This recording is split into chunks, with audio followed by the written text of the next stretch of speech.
Assalamualaikum warahmatullahi wabarakatuh. Alhamdulillah, tidak henti-hentinya selalu kita ucapkan kalimat suci, kalimat sempurna, kalimat mulia, dan kalimat yang penuh dengan berkah kepada Zat yang maha suci, maha sempurna, maha mulia, dan maha penuh berkah. Allah, satu-satunya yang telah menciptakan semua yang di langit, semua yang di bumi, semua yang di kedalaman lautan, terjangkau atau tidak terjangkau oleh mata kita sebagai manusia. Sang pencipta Allah telah menggantungkan segala kebutuhan kita dengan kalimat mulia ini, maka sering-seringlah saudaraku mengucapkan kalimat Alhamdulillah.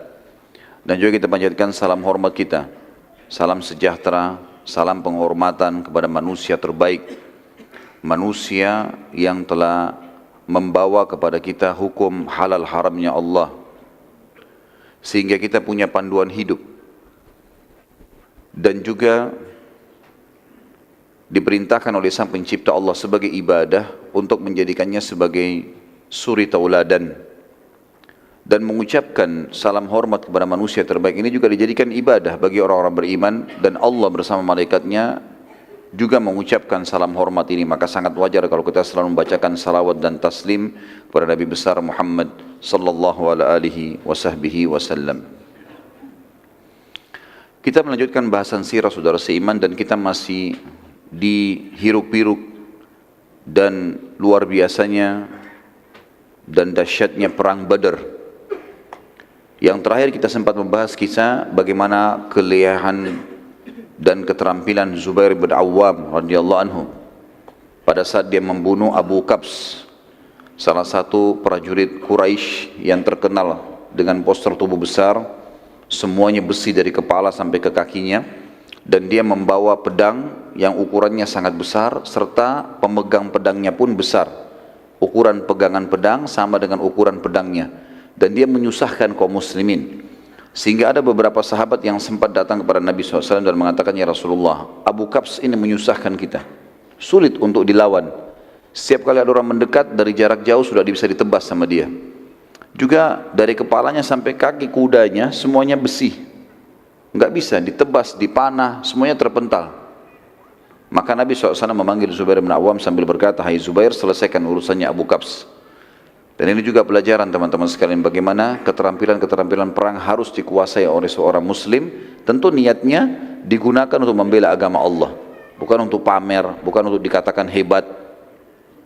Karena memang kalau ada seseorang yang hanya untuk dikatakan hebat, hanya untuk dikatakan atau hanya untuk membela sukunya, bukan karena agama, maka dia kalaupun mati bukan mati syahid. Makanya keterampilannya dikuasai karena itu.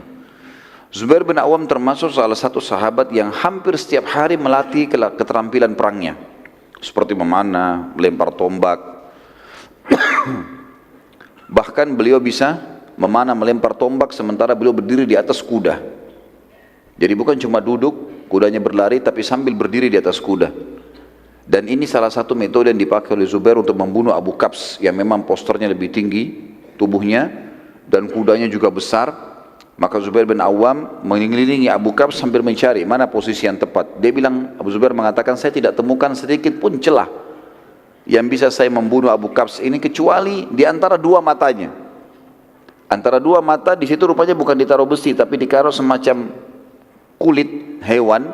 Ya, kalau kita sekarang mungkin sudah dipakai semacam karet. Ya, itu yang memisahkan, yang menyambung saja supaya antara dua matanya ada pemisahnya. Cuma celah itu.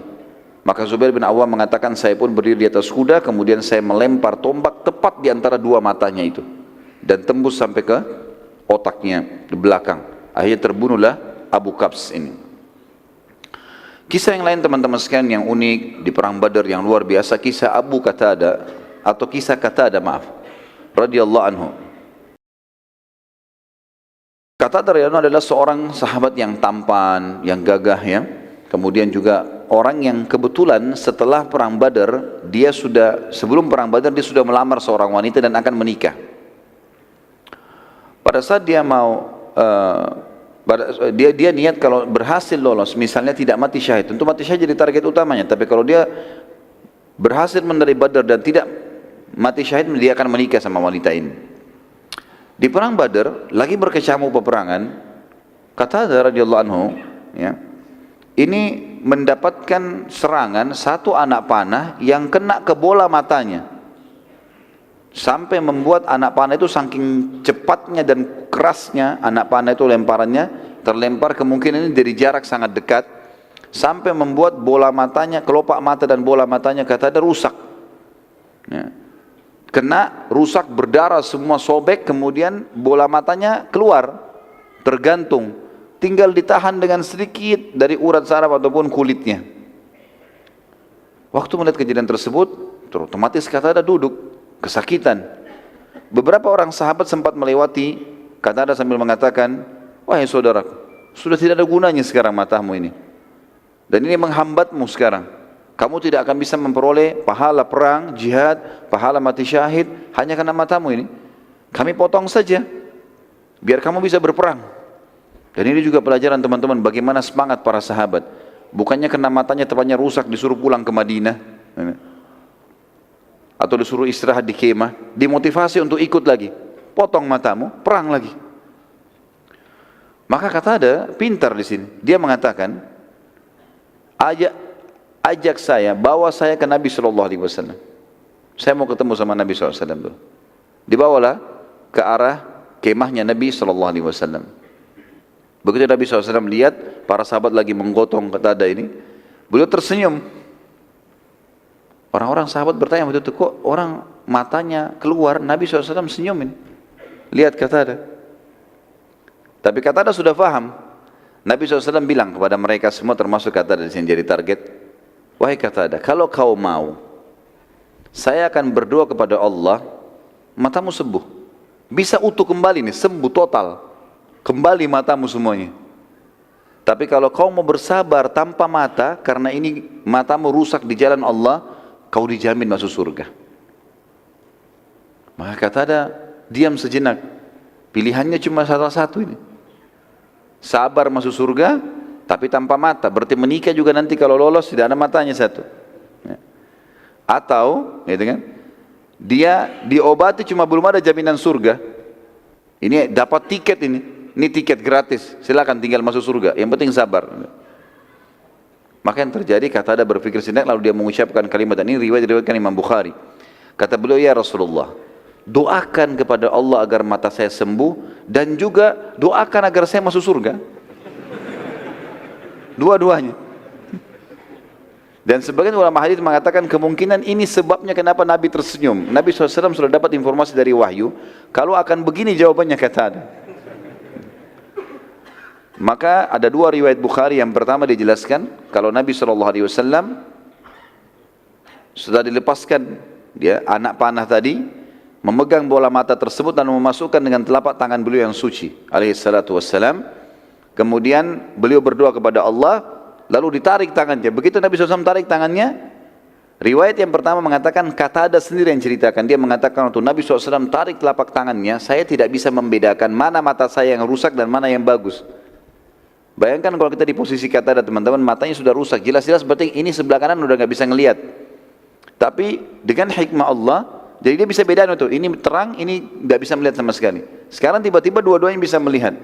Dan dia bilang saya tidak bisa bedakan yang mana rusak dan mana yang mana tadi tidak rusak, karena sempurnanya. Riwayat yang kedua, para sahabat yang memberikan kesaksian, mereka mengatakan, kami menyaksikan pada saat Nabi SAW menarik telapak tangan beliau dari mata Qatadah, maka kami sendiri tidak bisa bedakan mana mata Qatadah yang rusak tadi. Kan ini sudah sobek, kena anak panah, sobek kulitnya, bola matanya sudah rusak. Ini kembali utuh seperti semula.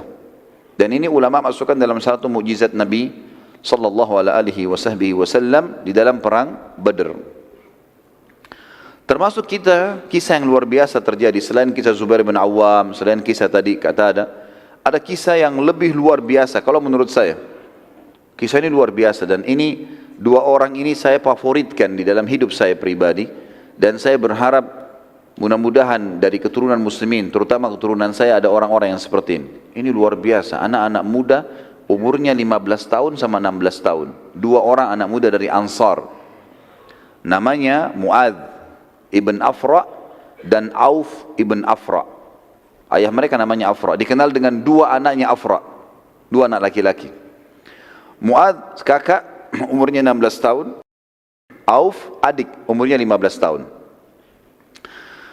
Abdurrahman ibn Auf menyebutkan di dalam perang Badar, kisah sahih riwayat Bukhari Muslim, dia mengatakan, pada saat aku sedang melihat perang berkecamuk dan aku berada di pinggiran kancah peperangan, tiba-tiba saja aku didatangi oleh seorang anak muda Ansar bernama Mu'adz ke sebelah kirinya, lalu berkata, "Hai paman, mana Abu Jahal?" Kata Abdurrahman, "Kenapa kau tanya Abu Jahal?" Dia bilang, "Saya dengar dia orang yang paling menyakiti Nabi SAW waktu di Mekah." Kata Abdurrahman, "Iya benar. Apa yang kau mau lakukan?" "Saya mau bunuh paman." Jadi anak muda ini bukan nyari prajurit-prajurit biasa, mana kepalanya itu. Kepala orang kafir nih, pimpinan perang itu memang kebetulan Abu Jahal panglima perangnya. Pimpinannya, kalau muslimin dipimpin oleh Nabi SAW, kalau Quraisy di perang Badar dipimpin oleh Abu Jahal. Maka kata Abdurrahman, nanti kalau saya lihat dia, saya akan tunjukkan. Karena Mu'adz belum pernah lihat Abu Jahal. Kata Abdurrahman, baru saya selesai bilang itu, datang adiknya dia, Auf, di sebelah kanan saya. Seakan-akan mereka memang tidak saling tahu nih. Mengucapkan kalimat yang mirip, "Wahai paman, mana Abu Jahal?" Kata Abdurrahman, "Kenapa kau tanya Abu Jahal? Ini perang lagi berkecamuk, kakaknya lagi sibuk menunggu melihat, dia tidak lihat adiknya. Ini tidak janjian ya." Kemudian Abdurrahman bilang, "Kenapa kau cari Abu Jahal?" Dia bilang, "Saya dengar Rasulullah SAW paling disakiti di Mekah oleh dia. Terus apa yang kau mau buat?" "Saya mau bunuh." "Baiklah, nanti kalau saya lihat saya akan tunjukkan kepadamu." Kata Abdurrahman, tidak lama kemudian tiba-tiba di pasukan musuh terlihat itu. Terlihat ada pasukan Quraisy datang, di tengah-tengah pasukan ada Abu Jahal. Abu Jahal dikatakan oleh Abdurrahman, demi Allah semuanya dari kepalanya sampai kakinya besi, nggak kelihatan kecuali matanya. Sudah gitu dikumpul-rumuni oleh pasukannya lagi, banyak sekali, melingkar mengelilingi dia. Maka saya bilang, itu Abu Jahal. Kata Abdurrahman, begitu saya ucapkan itu Abu Jahal, demi Allah kedua anak muda ini, Mu'adz dan Auf adiknya, seperti anak panah yang terlepas dari busurnya, cepat sekali menyerang semua pasukannya Abu Jahal. Dan karena mereka kelabakan, tidak sangka dua orang menyerang sekian ratus orang, gitu kan? Akhirnya kelabakan nih, kacau balau. Mereka terus menebas sana sini sampai mereka berdua berada di depan Abu Jahal, dan keduanya menebaskan pedangnya ke arah Abu Jahal. Tapi karena Abu Jahal di atas kuda dan mereka berdua ini berjalan, gitu kan, berlari, maka pedangnya mengenai bagian paha, dan saking kerasnya tebasan tersebut sampai akhirnya paha Abu Jahal sempat sobek, berdarah dan jatuh dari kuda. Si Auf, si adik ini sempat dibunuh mati syahid dibunuh oleh Ikrimah bin Abi Jahal. Waktu itu Ikrimah masih dalam keadaan kafir. Nanti tentu setelah pembebasan kota Mekah, Ikrimah masuk Islam radhiyallahu anhu, dan beliau mati syahid di perang Yarmuk. Ada kisahnya sendiri yang luar biasa juga. Waktu itu masih dalam keadaan kafir. Anaknya Abu Jahal, dia menyerang Auf, Auf mati terbunuh, si adik. Si Mu'adz berusaha melarikan diri karena Abu Jahal sudah kena. Tangkis sana sini, lepas dari peperangan. Begitu dia keluar, rupanya ada satu orang kafir atau beberapa orang kafir yang menebaskan pedang ke tangan kanannya dan sempat ketebas. Akhirnya tangannya seperti tergantung, tangan kanannya. Dia pun keluar dari kancah peperangan. Dia nggak berhenti, teman-teman sekalian. Perhatikan semangat sahabat mengejar surga ini, dan keyakinan mereka kalau mati itu datang bukan karena sebabnya, tetapi karena ajalnya datang. Karena sebab-sebab kematian banyak. Orang bisa ditabrak kendaraan, orang bisa menghadapi kebakaran, bisa tenggelam. Tapi kalau ajal belum datang nggak bakal mati. Pasti akan terselamatkan dengan sendirinya. Apa yang dilakukan teman-teman? Bayangkan di umur 16 tahun, tangan kita tertebas, tergantung tinggal beberapa lembar kulit, beberapa kulitnya yang halus yang menangannya. Dia lakukan dia buka imamahnya, lalu diikat sama dia. Tangannya disatukan, tangan kanannya diikat sama dia di punggungnya dengan imamahnya supaya bisa bertahan. Lalu dia masuk lagi nyerang dengan tangan kirinya. Sementara melawan musuh, dia merasa dia kesakitan dengan tangannya ini, dia merasa terganggu dengan itu. Dia keluar dari kancah peperangan, imamahnya dibuka, tangannya diinjak sama dia, ditarik, dikeluarin tangannya, karena sudah mengganggu nih, nggak bisa berfungsi lagi. Setelah itu dia masuk menyerang teman-teman sekalian umur 16 tahun. Dengan tangan kirinya sampai terbunuh mati syahid. Dua anak muda yang luar biasa ini. Ya. Di sini teman-teman sekalian, karena perilaku dua orang ini, ulama sepakat bahwasanya kekalahan musyrikin setelah izin Allah di Badar, selain janji Allah, adalah perannya dua orang ini. Kenapa? Karena ternyata setelah Abu Jahal jatuh, dan orang-orang kafir Quraisy tidak ada yang bisa mengobati karena besarnya sobekan di pahanya dan berdarah banyak. Akhirnya mereka kelabakan gara-gara itu. Pimpinannya sudah luka. Dan mereka takut, khawatir jangan sampai dari pasukan muslimin keluar lagi dua orang seperti ini yang menyerang tiba-tiba. Akhirnya Abu Jahal diurus, dirawat, dikeluarkan dari kancah peperangan oleh mereka. Dan muslimin berkecamuk lagi peperangan, masih berperang yang lain. Kita masuk sekarang juga. Di antara kisah yang terjadi di perang Badar adalah terbunuhnya Umayyah bin Khalaf. Umayyah bin Khalaf teman-teman adalah dulu majikannya Bilal di zaman jahiliyah. Majikannya Bilal. Dia yang dulu taruh batu panas di dadanya Bilal, dia yang cambukin, dia yang siksa Bilal intinya. Umayyah bin Khalaf ini orangnya gemuk, badannya besar. Rupanya waktu pasukan muslimin memenangkan perang Badar, kocar-kacir pasukan kafir Quraisy ini, udah mulai banyak yang melarikan diri. Umayyah bin Khalaf ini kudanya lepas dari dia. Dia jatuh dari kuda, kudanya lepas. Dia karena gemuk sekali nggak bisa lari. Sudah nggak bisa lari, pasukan musyrikin sudah banyak lari, tinggal dia sama anaknya berdua. Tinggal sama anaknya berdua. Ada riwayat lain mengatakan tinggal dia sendirian. Muslimin lagi ngumpulin ghanimah.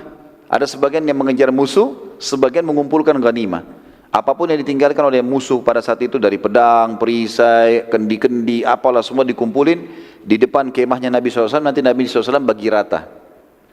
Salah satu yang mengumpulkan ghanimah itu adalah Abdurrahman bin Auf radhiyallahu anhu. Abdurrahman bin Auf ini teman-teman sekalian adalah sahabat Nabi, salah satu yang dijamin masuk surga dari 10 orang. Di zaman jahiliyah namanya dia Abduwud. Namanya dia Abduwud. Wud ini namanya berhala, hambanya Wud gitu. Setelah masuk Islam diganti Abdurrahman oleh Nabi SAW. Abdurrahman ibn Auf lagi ngumpulin pedang. Dalam hadis Bukhari dia mengatakan, saya lagi ngumpulin pedang, perisai, saya coba angkat semaksimal mungkin yang saya mampu, mau dibawa ke hadapan Nabi SAW. Gitu kan. Tiba-tiba Umayyah, saya melihat Umayyah dari sisi kanan saya, dan dia memanggil, wahai Abduwud. Dia panggil, wahai Abduwud. Ya. Maka berkata Abdurrahman, saya tidak mau balik karena nama itu buruk. Terus dia mengatakan, wahai Abduwud, wahai Abduwud. Umayyah selalu memanggilnya. Dan memang Abdurrahman sangat dekat dengan dia pada saat itu, dekat posisinya. Sampai akhirnya dia tidak mau balik, dipanggillah dengan nama lain Abdul Ilah. Ilah adalah Tuhan. Sama kalau kita Abdullah sebenarnya ya. Hai Abdul Ilah. Kata Abdurrahman, waktu dia panggil saya itu saya balik. Saya bilang, ya ada apa? Ya. Maka dia bilang, untuk apa kamu mengumpulkan semua itu di tanganmu? Berat-berat, pedang, perisai, untuk apa? Ini harta rampasan perang, kata Abdurrahman. Kata Umayyah, mau nggak saya kasih kamu lebih baik daripada itu? Kata Abdurrahman, tentu saja. Dia bilang, tawan saya sama anak saya. Nggak usah urus itu. Karena pedang, perisai semuanya dikumpulin, nanti dibagi rata kepada mujahidin. Tapi kalau tawanan perang, dia bawa orang yang dia tawan, itu bisa jadi budaknya dia, tawanannya dia. Kata Umayyah, tawan saya. Kau tahu posisi saya di Mekah seperti apa? Dia salah satu pemimpin kepala suku di Mekah, orang kaya raya. Artinya apapun kau minta nanti sebagai tebusan akan dibayar oleh kaumku. Abdurrahman berpikir benar juga nih. Ya. Dilempar semua pedang-pedang itu, dipegang tangannya Umayyah bin Khalaf, dipegang tangannya anaknya. Jalan menuju ke kemah Nabi sallallahu alaihi wasallam. Di tengah jalan lewat Bilal. Bilal dulu bekas budaknya Umayyah. Dia lihat bahasanya begini. Umayyah bin Khalaf ra'sul kufur. Umayyah bin Khalaf kepalanya orang-orang kafir, pimpinannya. Demi Allah kalau bukan kau mati saya mati. Kata Abdurrahman, Bilal, tawanan saya ini. Jangan ganggu. Nggak bisa. Tawawanmu bukan tawananmu, saya nggak mau tahu. Ini orang jahat ini. Saatnya di kancah peperangan, halal darahnya, boleh dibunuh. Tetap Abdurrahman bilang, hai Bilal, tawanan perang, bertakwa sama Allah, nggak boleh diganggu ini punya saya. Bilal bilang, belum sampai ke Rasulullah SAW. Kalau udah sampai ke kemahnya beliau, Nabi akui, nah itu lain. Selama kau masih jalan ke sana, saya kejar nih. Akhirnya Abdurrahman sama Bilal argumentasi mulut. Bilal tetap mau bunuh, ini larang. Setiap kali Bilal mau nyerang, Abdurrahman tahan dengan badannya. Bilal bingung, gimana caranya bunuh orang ini? Harus dapat cara ini. Rupanya lewat beberapa orang Ansar lagi ngumpulin juga ghanimah. Orang dari asli Madinah muslimin. Dia teriak, hai saudaraku Ansar, kesinilah. Mau enggak membunuh orang yang pernah siksa saya di Mekah dulu? Mereka bilang, tentu saja. Ah, ini orangnya ini. Ini Umayyah bin Khalaf ini, yang taruh batu panas di dada saya, yang pukulin saya, yang caci maki, yang suruh saya mengatakan unta itu Tuhan. Ini orang ini. Bunuh dia. Mereka bilang, harus dibunuh ini. Kata Abdurrahman, sebentar, ini tawanan saya, enggak boleh. Kata Bilal, belum sampai ke kemah Rasulullah. Orang ini jahat. Terus Bilal terus motivasi orang-orang Ansar. Abdurrahman terus membela sampai orang Ansar mengatakan, Abdurrahman tidak bisa, belum sampai kemah Rasulullah, ini masih di kancah peperangan, kami punya hak. Orang ini siksa saudara kami. Maka Abdurrahman bingung, gimana caranya? Ini sudah lebih dari 4-5 orang, tadi 1 orang yang dihadapi. Mau dibela bagaimanapun bisa kena.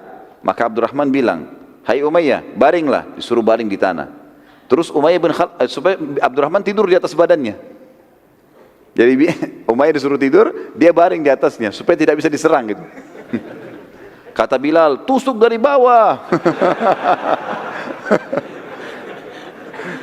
Ya, betul gitu, Bilal tusuk dari bawah. Jadi semuanya menusuk dari bawah, dari bawahnya Abdurrahman. Karena Abdurrahman nggak boleh kena, Muslim.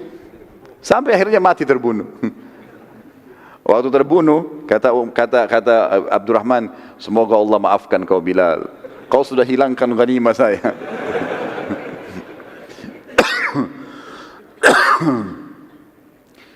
Di antara kisah yang luar biasa di perang Badar teman-teman sekalian adalah kisah datangnya atau hadirnya para malaikat. Dan ini luar biasa ini. Malaikat hadir dan mereka disaksikan oleh orang-orang kafir Quraisy, pasukan kufar yang menyaksikan. Para sahabat tidak melihat para malaikat pada saat itu. Dan ini Allah ceritakan lengkap panjang lebar dalam surah Al-Anfal, surah nomor 8 ayat 9 sampai ayat 14. Silakan dibuka Qur'annya, saya bacakan. Al-Anfal surah nomor 8 ayat 9 sampai ayat 14. A'udzu billahi minasyaitonir rajim.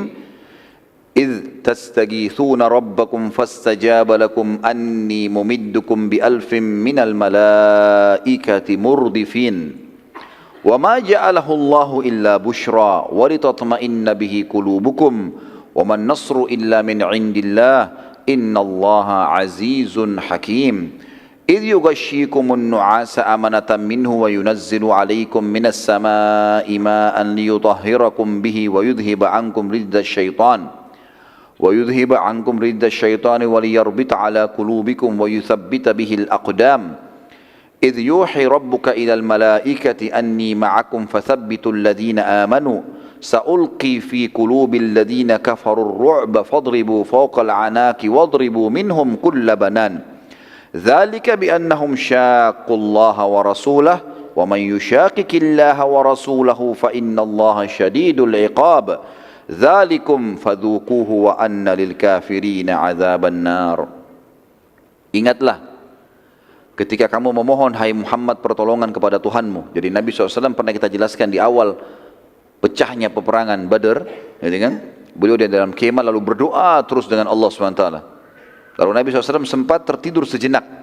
Sudah kita jelaskan riwayat itu. Lalu Abu Bakar di sebelah Nabi SAW.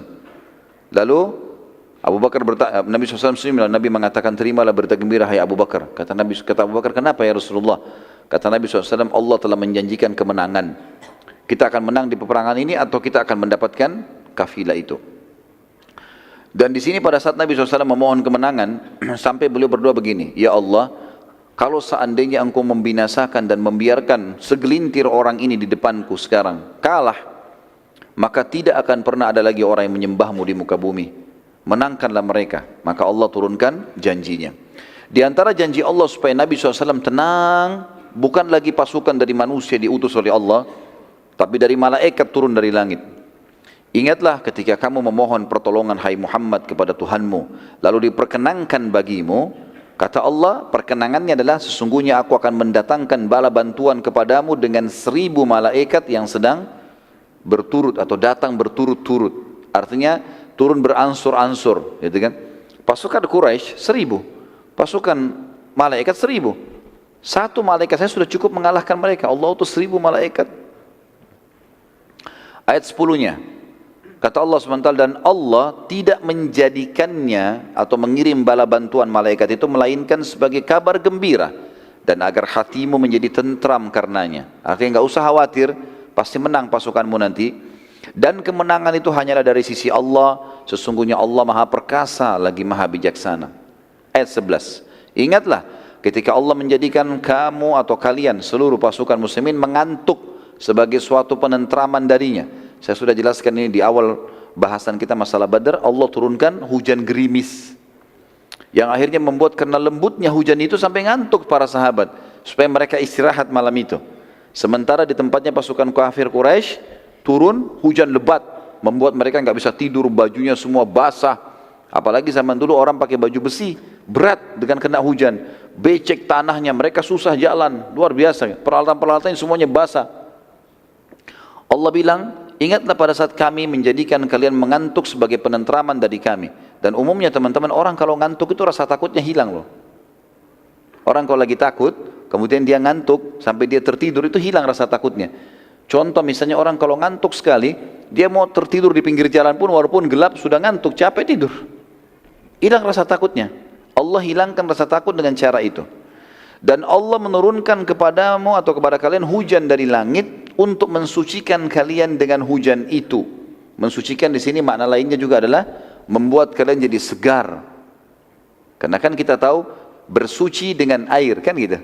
Bersuci dengan uduk, bersuci dengan mandi. Dan itu maknanya. Yang makna yang paling dekat kata ulama adalah makna ini. Dan juga menghilangkan dari kalian gangguan-gangguan syaitan. Dan untuk menguatkan hati kalian dan memperteguh dengannya telapak kaki kalian. Karena tadi hujannya gerimis, tak padam pasnya cuma kena basah sedikit, mereka bisa mudah melalui atasnya. Ayat 12-nya, ingatlah ketika Tuhan kalian atau Tuhan Muhammad mewahyukan kepada para malaikat, sesungguhnya aku bersama kalian, maka teguhkanlah pendirian orang-orang beriman. Artinya malaikat dimotivasi oleh Allah, datang perang, jalankan tugas. Aku akan bersama dengan kalian. Aku akan masukkan ketakutan di dalam hati orang-orang kafir atau ke dalam hati orang-orang kafir. Maka penggallah kepala mereka dan pancunglah tiap-tiap ujung jari mereka. Ini perintah Allah khusus kepada para malaikat. Nanti kita akan bahas di penutupan bahasan masalah perang Badar, di mana Nabi SAW mengatakan, maukah kalian melihat perbedaan antara korban kalian dan korban malaikat? Kata para sahabat, iya ya Rasulullah. Kata Nabi SAW, kalau kalian temukan di bagian penggalan. Jadi semua korban malaikat pasti kepalanya terpenggal. Jadi bukan hanya ditusuk kayak manusia lakukan, memang dipenggal kepalanya dan jari-jarinya dipotong. Dan di situ ada luka bakar. Ini perintah Allah kepada para malaikat, penggallah kepala mereka dan pancunglah tiap ujung-ujung jari mereka. Perintah Allah begitu, kuasa Allah. Ayat 13. Ketentuan yang demikian itu adalah karena sesungguhnya, kenapa Allah suruh begitu hukum mereka? Karena mereka menentang Allah dan Rasulnya. Keluar dari Mekah memang mau memerangi agama Allah ini, mau memerangi Rasulullah SAW. Dan barang siapa yang menentang Allah dan Rasulnya, sesungguhnya Allah amat keras siksaannya. Ayat 14. Itulah hukuman dunia yang ditimpakan atas kalian, maka rasakanlah hukuman itu. Ini perkataan Allah kepada orang-orang kafir. Sesungguhnya bagi orang-orang kafir itu ada azab neraka di akhirat yang menunggu nanti. Selain siksa dunia ini juga di akhirat akan ada siksaan. Saksi bahasan kita adalah awal ayatnya tadi ayat 9. Allah menurunkan 1000 malaikat dan setelahnya juga tadi Allah mengatakan memerintahkan malaikat di ayat 12-nya agar menguatkan orang-orang beriman dan memenggal kepala orang-orang kafir dan juga memotong jari-jari mereka. Nabi SAW bersabda, apakah kalian ingin melihat perbedaan korban kalian dengan korban para malaikat? Kata para sahabat, tentu ya Rasulullah. Kata Nabi SAW, lihatlah leher dan tangan mereka yang terlihat tanda terbakar api, berarti korban malaikat, karena malaikat berperang dengan pedang dari api neraka. Para sahabat berkata, kami pun memeriksa para korban Quraisy setelah terjadi peperangan setelah perang, dan kami temukan seperti yang diinformasikan oleh Rasulullah sallallahu alaihi wasallam. Salah seorang sahabat berkata, kisahnya pada saat dia lagi adu duel dengan seorang kafir Quraisy, saat aku akan memenggal kepala salah seorang di antara mereka, tiba-tiba kepalanya sudah melayang sendiri, putus sendiri kepalanya. Dan aku menyadari kalau bukan aku yang membunuhnya, padahal aku yang sedang duel sama dia. Baru mau ditebas, kepalanya sudah melayang sendiri. Itu korban malaikat. Jadi, seorang sahabat lain berkata kepada Nabi SAW, wahai Rasulullah, aku sempat mendengar di medan perang suara di antara gemuruh pasukan ini, ada suara yang mengatakan, majulah wahai Haizub. Haizub, ya. Maka kata Nabi SAW, itu suara salah satu malaikat yang memanggil temannya. Ini nama malaikat, gitu kan. Sebagian ulama mengatakan para malaikat ikut berperang di perang Badar yang belum pernah ikut perang secara langsung, baik sebelum atau sudah Badar. Hadir di kancah peperangan iya, tapi ikut membunuh orang kafir itu baru terjadi di Badar saja. Karena itu perintah Allah kepada mereka. Pada saat Hunain, nanti kita bahas di pembebasan kota Mekah, setelah pembebasan kota ada perang Hunain. Malaikat hadir tapi tidak ikut di kancah peperangan. Karena muslimin sudah menang gitu. Ini di perang Badar, Nabi SAW khawatir jangan sampai umatnya dikalahkan peperangan pertama ini. Maka Allah melibatkan para malaikat. Ada seorang sahabat orang asli Badui namanya Khabbab bin Alham. Khabbab bin Alham radhiyallahu anhu, dia cerita, dia rupanya waktu itu sedang tidur di atas pohon kurma. Dia naik di atas pohon kurma, di atas dia duduk, dia baring-baring, ya. Dia dari jauh dia lihat peperangan, dia nggak tahu kalau tadi ada peperangan nih. Dari jauh dia lihat peperangan, gitu kan. Maka dia cerita tentang peperangan Badar itu. Dia mengatakan, aku dikejutkan dengan hanya beberapa saat saja, tiba-tiba Quraisy sudah kocar-kacir, kalah semua nih, gitu kan?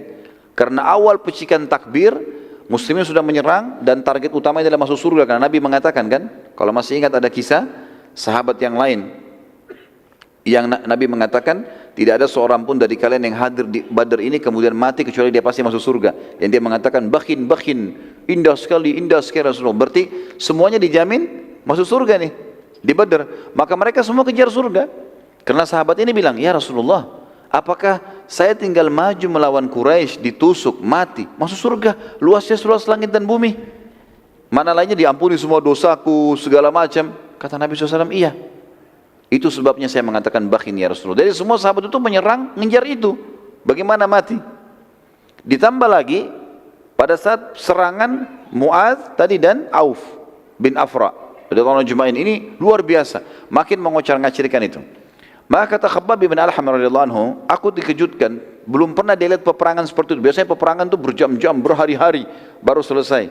Ini baru beberapa saat sudah kocar-kacir Quraisy. Aku berkata, demi Allah, sungguh aku belum pernah melihat keajaiban seperti hari ini. Jumlah dan kekuatan lebih besar, berlarian seperti wanita. Begitu bahasanya dia ya. Khabbab bin Alham ini teman-teman, waktu itu dia bicara ini belum masuk Islam. Belum masuk Islam, dia masih dalam keadaan kafir. Seorang badui, enggak ada hubungannya dengan peperangan ini, tidak ngerti agama Islam, tidak ngerti apa-apa. Pada satu waktu di perang Ahzab, nanti kita bahas perang Ahzab ya. Perang Ahzab ini disebutkan dalam Al-Quran surah nomor 33, namanya surah Ahzab juga. Nanti ada bahasan sendiri. Setelah perang Ahzab, Khabbab bin Alham ini datang masuk Islam ke Madinah. Dia mulai dengar apa itu Islam, lalu dia masuk Islam. Waktu dia masuk dalam kota Madinah, sebelum syahadat, dia baru dengar sama teman-temannya Islam itu ada. Dia mau datang masuk Islam, tapi sebelum dia syahadat, waktu dia memasuki Madinah, dia coba mengumpulkan informasi lebih banyak tentang Islam, sampai akhirnya dia menemui Nabi SAW. Yang membuat dia lebih yakin syahadat, perkataan Nabi begini, wahai Khabbab, bukankah kamu sempat menyaksikan perang Badar? Perang Badar di tahun 2 Hijriah. Perang Ahzab di tahun 5, 3 tahun yang lalu. Bukankah kau menyaksikan perang Badar dan kau sempat di atas pohon kurmamu berkata, kan dia sendiri nih, nggak ada yang ucapin, dia sendiri. Lalu dia mengatakan, aku dikejutkan dengan beberapa saat saja, tiba-tiba Quraisy sudah kocar-kacir. Aku berkata, demi Allah, sungguh aku belum pernah melihat keajaiban seperti hari ini, jumlah dan kekuatan lebih besar, berlarian seperti wanita. Kata Khabbab waktu dengar itu, asyhadu an la ilaha illallah wa anna Muhammad Rasulullah. Ini luar biasa ini. Perkataan yang dia ucapkan 3 tahun lalu tidak ada yang dengar kecuali dia, Nabi ulangi persis letter-let yang dia ucapkan, gitu kan. Kata dia, demi Allah, aku belum pernah menceritakannya pada siapapun semenjak kejadian tersebut sampai hari ini. Dan anda bisa mengetahuinya, apa yang telah aku ceritakan dengan diriku sendiri beberapa tahun yang lalu. Ini menandakan memang anda adalah seorang Nabi. Maka waktu itu makin memperkuat semangat sahabat untuk meyakini risalah Nabi SAW. Walaupun mereka sudah sangat yakin, tapi kejadian ini Allah sengaja buat terjadi. Salah satu hal yang juga perlu disampaikan ini, tentu riwayat demi riwayat kita sampaikan ya, kancah peperangannya. Salah satu tawanan dari kaum musyrikin adalah paman Nabi SAW, Abbas bin Abdul Muttalib. Abbas bin Abdul Muttalib. Ini pernah kita ceritakan kisah sebelumnya ya. Kalau masih ingat ada seorang sahabat namanya Huzaifah bin Yaman, yang kata Nabi SAW, kalau kalian bertemu dengan Abbas bin Abdul Muttalib jangan bunuh. Muslimin tidak boleh bunuh. Apa kata Huzaifah? Huzaifah ini kebetulan ada kerabatnya dibunuh oleh orang Quraisy. Dia bilang, demi Allah, kerabat-kerabat kami dibunuh oleh orang-orang Quraisy, lalu kami bertemu dengan Abbas, kami enggak membunuhnya, maka saya akan penggal lehernya kalau saya temui. Nabi SAW waktu dengar, Nabi mengatakan, hai Umar, ada Umar sebelahnya, ya. Hai Umar, apa kau biarkan paman Nabimu akan dibunuh sementara Nabimu sudah ucapkan itu? Karena ini kan keadaan kancah peperangan berbeda dengan keadaan kita kayak sekarang lagi tenang begini ya. Lagi berkecamuk, darah tumpah, keluarganya mati depan matanya, memang dia terbawa dengan arus itu. Kata Umar, ya Rasulullah, sederhana, perintahkan saya tebas lehernya Huzaifah. Munafikin, selesai urusan. Kata Nabi SAW, jangan, biarkan dia. Hudzaifah pun berkata, setelah selesai peperangan, dia bilang, saya tidak tahu kenapa saya ucapkan kalimat itu, dan saya terus menyesal kenapa saya ucapkan kalimat itu. Dan saya merasa ini harus dibalas dengan ibadah yang sangat besar, mati syahid di jalan Allah. Seperti itulah kurang lebih. Dia merasa menyesal. Yang jelas, Abbas bin Abdul Muttalib, kenapa dilarang dibunuh oleh Nabi SAW? Bukan cuma sekedar paman Nabi, karena dia keluar dari Mekah, itu karena berat saja. Bukan dia mau merangi Allah dan Rasulnya, dia kena terpaksa saja. Dan dia memang Abbas berharap waktu itu jadi tawanan saja. Jadi dia bisa berkumpul dengan Nabi SAW. Karena dia kalau keluar dari Mekah, masuk Islam, dianggap dia adalah orang yang begini, begitu, dan menghinakan kaumnya. Nabi tahu masalah itu. Yang menawan Abbas ini teman-teman orang yang postur tubuhnya mirip Umar bin Khattab, tinggi besar. Umar bin Khattab cirinya kalau duduk di atas kuda kakinya sampai di tanah, ya. 2 meter sekian. Abbas juga tinggi besar. Dia ditawan oleh Abdullah bin Mas'ud. Abdullah bin Mas'ud ini sahabat yang kurus sekali, kecil sekali badannya, gitu kan? Sampai pernah Abdullah bin Mas'ud naik di atas sebuah pohon kurma, ada angin kencang, tersingkap betisnya. Saking kecilnya sahabat tertawakan. Sahabat sampai tertawa, lucu gitu, kok kecil sekali. Maka kata Nabi SAW, apakah kalian menertawakan 2 kecilnya betisnya Ibnu Mas'ud? Demi zat yang jiwa Muhammad dalam genggamannya, 2 betis yang Ibnu Mas'ud itu lebih berat daripada gunung Uhud di timbangan amal. Jadi fadilahnya dia luar biasa gitu kan. Tapi ini orang yang kecil sekali. Secara akal teman-teman sekalian, nggak mungkin Ibnu Mas'ud menawan Abbas, nggak mungkin. Postur tubuh yang raksasa besar, ini kecil megang dia, nggak mungkin. Dan sahabat menyaksikan, mereka bilang, kami melihat pada saat Abdullah bin Mas'ud memegang tangan Abbas, Abbas teriak-teriak kesakitan, gitu kan? Maka para sahabat melaporkan kepada Nabi SAW waktu itu, ya Rasulullah, bagaimana kita memahami konsep ini? Abdullah bin Mas'ud tangkap Abbas, Abbas teriak-teriak kayak kesakitan, gitu kan? Tanya Abbas, hai Abbas, kenapa kau teriak-teriak? Ini yang tangkap kok orang kecil begini. Dia bilang, demi Allah tangan saya seperti mau patah, gitu kan? Padahal Ibnu Mas'ud cuma pegang biasa, tangannya Mas'ud kecil. 2 tangan Ibnu Mas'ud bisa memegang 1 tangan Abbas, kesakitan. Lalu kata Nabi SAW kepada Ibnu Mas'ud, hai Ibnu Mas'ud, hati-hati, jangan sampai kau berpikir bahwasanya kau yang menangkapnya. Itu adalah perannya para malaikat. Jadi malaikat yang menangkap itu, yang membuat dia kesakitan malaikat, tapi kesannya kau yang menangkap. Kita melihat selanjutnya teman-teman sekalian, beberapa korban-korban atau korban-korban orang kafir Quraisy di Badr. Nabi SAW memerintahkan sahabat agar mengumpulkan jenazah orang kafir kufar Quraisy tentunya ya. Setelah Abu Jahal jatuh, kemudian mereka diserang dengan kekuatan yang luar biasa tadi, semangat semua mau mati syahid, kocar kacir nih, pada lari, banyak korbannya.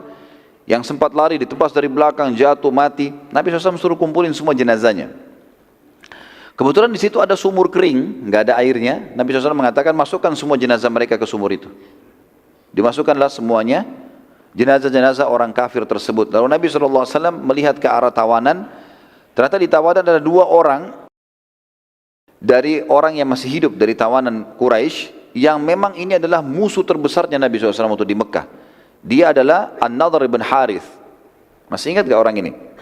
An-Nadhr ibn Harith ini teman-teman yang pernah disewa oleh Quraisy untuk cerita dongeng. Ya. Jadi setiap Nabi ceramah, dia juga dongeng di sebelah untuk mengalihkan orang gitu. Dan semua ayat yang turun berbunyi Asatirul Awwalin, dongeng-dongeng yang terdahulu turunnya kepada An-Nadhr ibn Harith. Nabi lihat di tawanan, ini orang ikut perang juga dari Mekah. Itu yang pertama, dan ini turun 7 ayat Al-Quran menyebutkan ya tentang orang ini, Asatirul Awwalin itu. Pada saat dia mencela dakwah Nabi SAW, ya, dan dia sering mengucapkan di Mekah dulu, Muhammad berbohong, saya juga berbohong. Pilih aja mana yang lebih bagus retorikanya, seperti itulah. Ya. Nabi SAW menerangkan kepada para sahabat, ini orang perilakunya di Mekah begini. Kata Nabi SAW, bunuh dia. Orang ini nggak layak hidup. Ini orang sudah hina Islam dulu, halangi dakwah, sekarang ikut keluar dengan baju perangnya. Perang lawan muslimin. Kebetulan ditawan, kalau enggak dia akan korbankan muslimin. Ini orang nggak bisa bukan cuma tawanan saja. Maka para sahabat pun membunuhnya. Lalu Nabi SAW melihat ke arah yang lain, ada Uqbah bin Abi Mu'aid, salah satu pimpinan Quraisy. Uqbah ini termasuk orang yang pernah membawa kotoran hewan, unta, membuang di arah kepala Nabi SAW atau Nabi lagi sujud. Kotoran unta, kotor sekali, jorok ini, bau nggak benar, gitu kan? Sampai Fatimah datang dan membersihkan badan Nabi SAW dari kotoran sambil menangis, gitu kan? Yang jelas Nabi SAW melihat orang ini. Lalu Nabi SAW mengatakan, apakah kalian tahu apa yang orang ini lakukan selama di Mekah? Ialah yang telah menumpahkan di atas tubuh dan kepalaku kotoran unta saat aku sedang sujud menghadap Allah depan Ka'bah. Ini perilaku berat ini. Nabi dihina saya sudah masalah, lagi sujud masalah lain, depan Ka'bah masalah lain. Kumpul semua ini. Ya. Ia juga pernah suatu hari saat aku sedang sujud depan Ka'bah, ia meletakkan telapak kakinya di batang leherku. Pernah Nabi di waktu yang lain selain numpah kotoran, juga Nabi lagi sujud diinjak lehernya Nabi dari atas. Oleh ini orang ini, Uqbah bin Abi Mu'aid. Kemudian aku merasa seperti aku akan mati, karena nggak sempat melawan. Orang terinjak lagi sujud, nggak mungkin. Jadi Nabi SAW mengatakan sampai aku merasa aku akan mati karena nggak bisa nafas, diinjak batang lehernya. Mendengar perkataan Nabi SAW, maka seorang sahabat Nabi, dan ini kita kalau hidup di zaman itu teman-teman memang luar biasa harusnya jeli. Ada sebagian sahabat jeli sekali. Nabi sering memberikan isyarat, siapa yang cepat dia yang dapat pahalanya. Ya. Jadi di sini pada saat Nabi menyebutkan keburukan orang ini, sebenarnya Nabi sedang menyuruh membunuhnya, tapi nunggu siapa yang mau mengambil keputusan. Seorang sahabat dari Ansar namanya Al-Him bin Thabit radhiyallahu anhu. Al-Him bin Thabit ini berdiri langsung bunuh Uqbah. Sudah tahu ini perintah Nabi. Jadi di sini juga teman-teman sekalian, saya sudah pernah bahasakan waktu kita sebelum bahas perang Badar, kalau kita sedang membahas tentang perilaku Nabi di masa lagi aman di kota Madinah dengan orang kafir, dengan para tetangga, dengan Nabi nggak pernah berbuat kasar sama sekali, tidak pernah sama sekali. Tapi kita harus bedakan antara perilaku ini dengan perilaku di kancah peperangan. Ini ada bedanya nih. Karena kancah peperangan teman-teman beda sekali. Kasusnya adalah kafir harbi yang dihadapi. Orang kafir yang sengaja keluar mau memerangi muslimin. Kalau bukan mereka kalah, mereka akan habisin muslimin, gitu loh. Makanya perilaku mereka berbeda. Ini juga seperti saya bilang tadi teman-teman sekalian, dari pelajaran di sini, Nabi SAW kadang-kadang memotivasi sahabat untuk sedekah. Misal beliau mengatakan, waktu pernah ada orang masuk ke Madinah, kelihatan mereka sangat miskin, kurus, wajahnya sampai hitam, menghitam karena susahnya, nggak ada makanan, panasnya udara, baju mereka cuma kain yang diikat. Nabi SAW naik dari mimbar lalu memotivasi para sahabat. Sedekahlah, sedekah itu meredam murkahnya Allah, sedekah itu tidak mengurangi harta. Terus Nabi motivasi sahabat sebelum orang-orang ini tiba di masjid untuk membantu. Ada satu sahabat yang memulai teman-teman sekalian, keluarkan uang lalu taruh di depan Nabi SAW, ya Rasulullah ini saya. Dia memulainya. Maka kata para ulama, orang ini cerdas. Dengan dia memulai, yang lainnya pada ikut melakukannya. Maka dia panen pahalanya, dia panen pahala orang yang mengikutinya. Uqbah sebelum dibunuh tadi oleh Alhim radhiyallahu anhu, Uqbah berkata, mengapa kalian harus membunuhku sementara aku termasuk salah satu tawanan kalian? Dan tawanan kalian yang lainnya kalian biarkan. Maka para sahabat menjelaskan, bukankah kau buat begini? Bukankah kau injak lehernya Nabi? Bukankah kau pernah menuangkan kotoran? Dijelaskan. Lalu kedua orang itu pun yang akhirnya dia dibunuh oleh Alhim tadi. Kemudian kedua jenazah ini ikut diseret dan dimasukkan ke dalam sumur tadi. Semua jenazah kufar terkumpul di sumur tersebut kecuali Umayyah bin Khalaf yang tadi dibunuh oleh Bilal. Karena jasadnya waktu ditarik sudah membusuk dan sebagian daging tubuhnya berjatuhan. Sudah nggak bisa lagi. Maka Nabi SAW mengatakan biarkan saja dia. Lalu para sahabat melempari dari jauh dengan batu sampai batu itu membentuk seperti kuburan. Dibiarkan saja. Setelah itu Nabi SAW menuju ke sumur lalu bersabda. Beliau berkata di depan sumur itu. Sumur yang ada jenazah orang-orang kafir. Mengatakan, wahai Abu Jahal bin Hisham. Pimpinan mereka. Jadi nanti kita akan ceritakan bagaimana matinya Abu Jahal ya. Tapi ini kita bahas jenazah-jenazah mereka waktu sudah mati Abu Jahal pun. Sekarang ini kita belum bahas bagaimana Abu Jahal proses matinya. Di sini Abu Jahal sudah mati, waktu sudah mati dilempar ke sumur sama semua yang lainnya. Kata Nabi SAW, wahai Abu Jahal bin Hisham, wahai Utbah bin Rabi'ah, semua korban-korban dan ini kepala-kepala suku Mekah. Wahai Syaibah bin Rabi'ah, wahai Walid bin Utbah, wahai Abu Bukhturi bin Hisham, wahai Uqbah bin Abi Mu'aid, wahai Nadar bin Harith. Nabi sebutkan satu persatu nama mereka. Terus semua disebut mungkin lebih dari 70 orang. Semua disebutin. Lalu Nabi SAW memanggil mereka satu persatu dan bersabda, apakah kalian sudah menemukan apa yang telah diancamkan oleh Tuhan kalian? Sungguh aku telah menemukan apa yang Tuhanku janjikan. Sahabat diam waktu itu. Umar bin Khattab di sebelah Nabi bertanya, ya Rasulullah, bagaimana bisa anda mengajak bicara jenazah? Sementara mereka sudah membusuk, sudah mati. Kata Nabi SAW, demi zat wahai Umar, demi Allah, demi Allah wahai Umar, sungguh mereka lebih jelas mendengarkanku di saat ini. Khusus saat ini Allah bukakan untukku ini. Yang lain tidak. Di waktu ini Allah telah membukakan untukku, sungguh mereka lebih jelas mendengarkan perkataanku daripada engkau mendengarkan perkataanku sekarang. Gitu kan? Tapi mereka tidak bisa menjawab. Dan ini sebuah mujizat yang lain yang diberikan oleh Allah SWT kepada Nabi Muhammad SAW untuk menambah kehinaan orang-orang kafir itu yang dulunya memerangi beliau SAW. Di sini kita bisa renungi teman-teman bagaimana janji Allah yang luar biasa, karena semua pimpinan orang-orang kafir Quraisy mati waktu itu. Semua pimpinan kafir Quraisy yang ikut di Badar mati semua, nggak ada yang pulang. Yang pulang cuma prajurit-prajurit biasanya. Semua pimpinannya puluhan orang semuanya mati, kepala-kepala sukunya semuanya mati. Nanti kita lihat setelah perang Badar tertinggal di Mekah Abu Sufyan, karena Abu Sufyan tadi pimpin kafilah. Jadi dia yang sempat lolos, tapi yang lain semuanya mati. Dengan Abu Lahab, yang Abu Lahab kita bahas di awal perang Badar, dia tidak ikut, tapi dia menyuruh seseorang yang punya utang dengan dia untuk pergi dan itu sebagai balasan utangnya. Tapi nanti kita jelaskan bagaimana matinya juga Abu Lahab di Mekah, dan mati pas setelah selesai perang Badar. Nabi SAW mengirim berita gembira ke Madinah tentang kemenangan ini. Sementara di Mekah, orang yang pertama mendapatkan berita kekalahan Quraisy adalah seseorang yang bernama Haisuman bin Abdullah Al-Khuzai. Haisuman bin Abdullah Al-Khuzai ini pada saat dia masuk Mekah, masyarakat Mekah bertanya tentang berita peperangan di Badar. Karena Haisuman ini sempat hadir di Badar dan dia melarikan diri. Kemudian dia orang pertama tiba di Mekah. Karena pasukan sudah kocar-kacir pada pulang semuanya. Waktu dia masuk, masyarakat Mekah tanya tentang peperangan Badar pada saat itu. Dan mereka sama sekali tidak berpikir kalau Quraisy dikalahkan dengan 1000 pasukan. Mereka sudah dapat informasi muslimin cuma 300. Ini pasukan perang lengkap. Mereka cuma tadi muslimin keluar untuk mengejar kafilah, tidak dengan perlengkapan perang yang seperti mereka, gitu kan. Tiba-tiba mereka kaget. Haisuman menjawab, telah terbunuh Abul Hakam bin Hisham, Abu Jahal. Ya, karena orang Mekah panggil dia Abu Hakam. Telah terbunuh Abul Bukhturi, terbunuh Uqbah, terbunuh Syaibah. Lalu dia sebutkan semua nama-nama pimpinan Quraisy yang mati. Mereka menyaksikan untuk kematian di medan perang.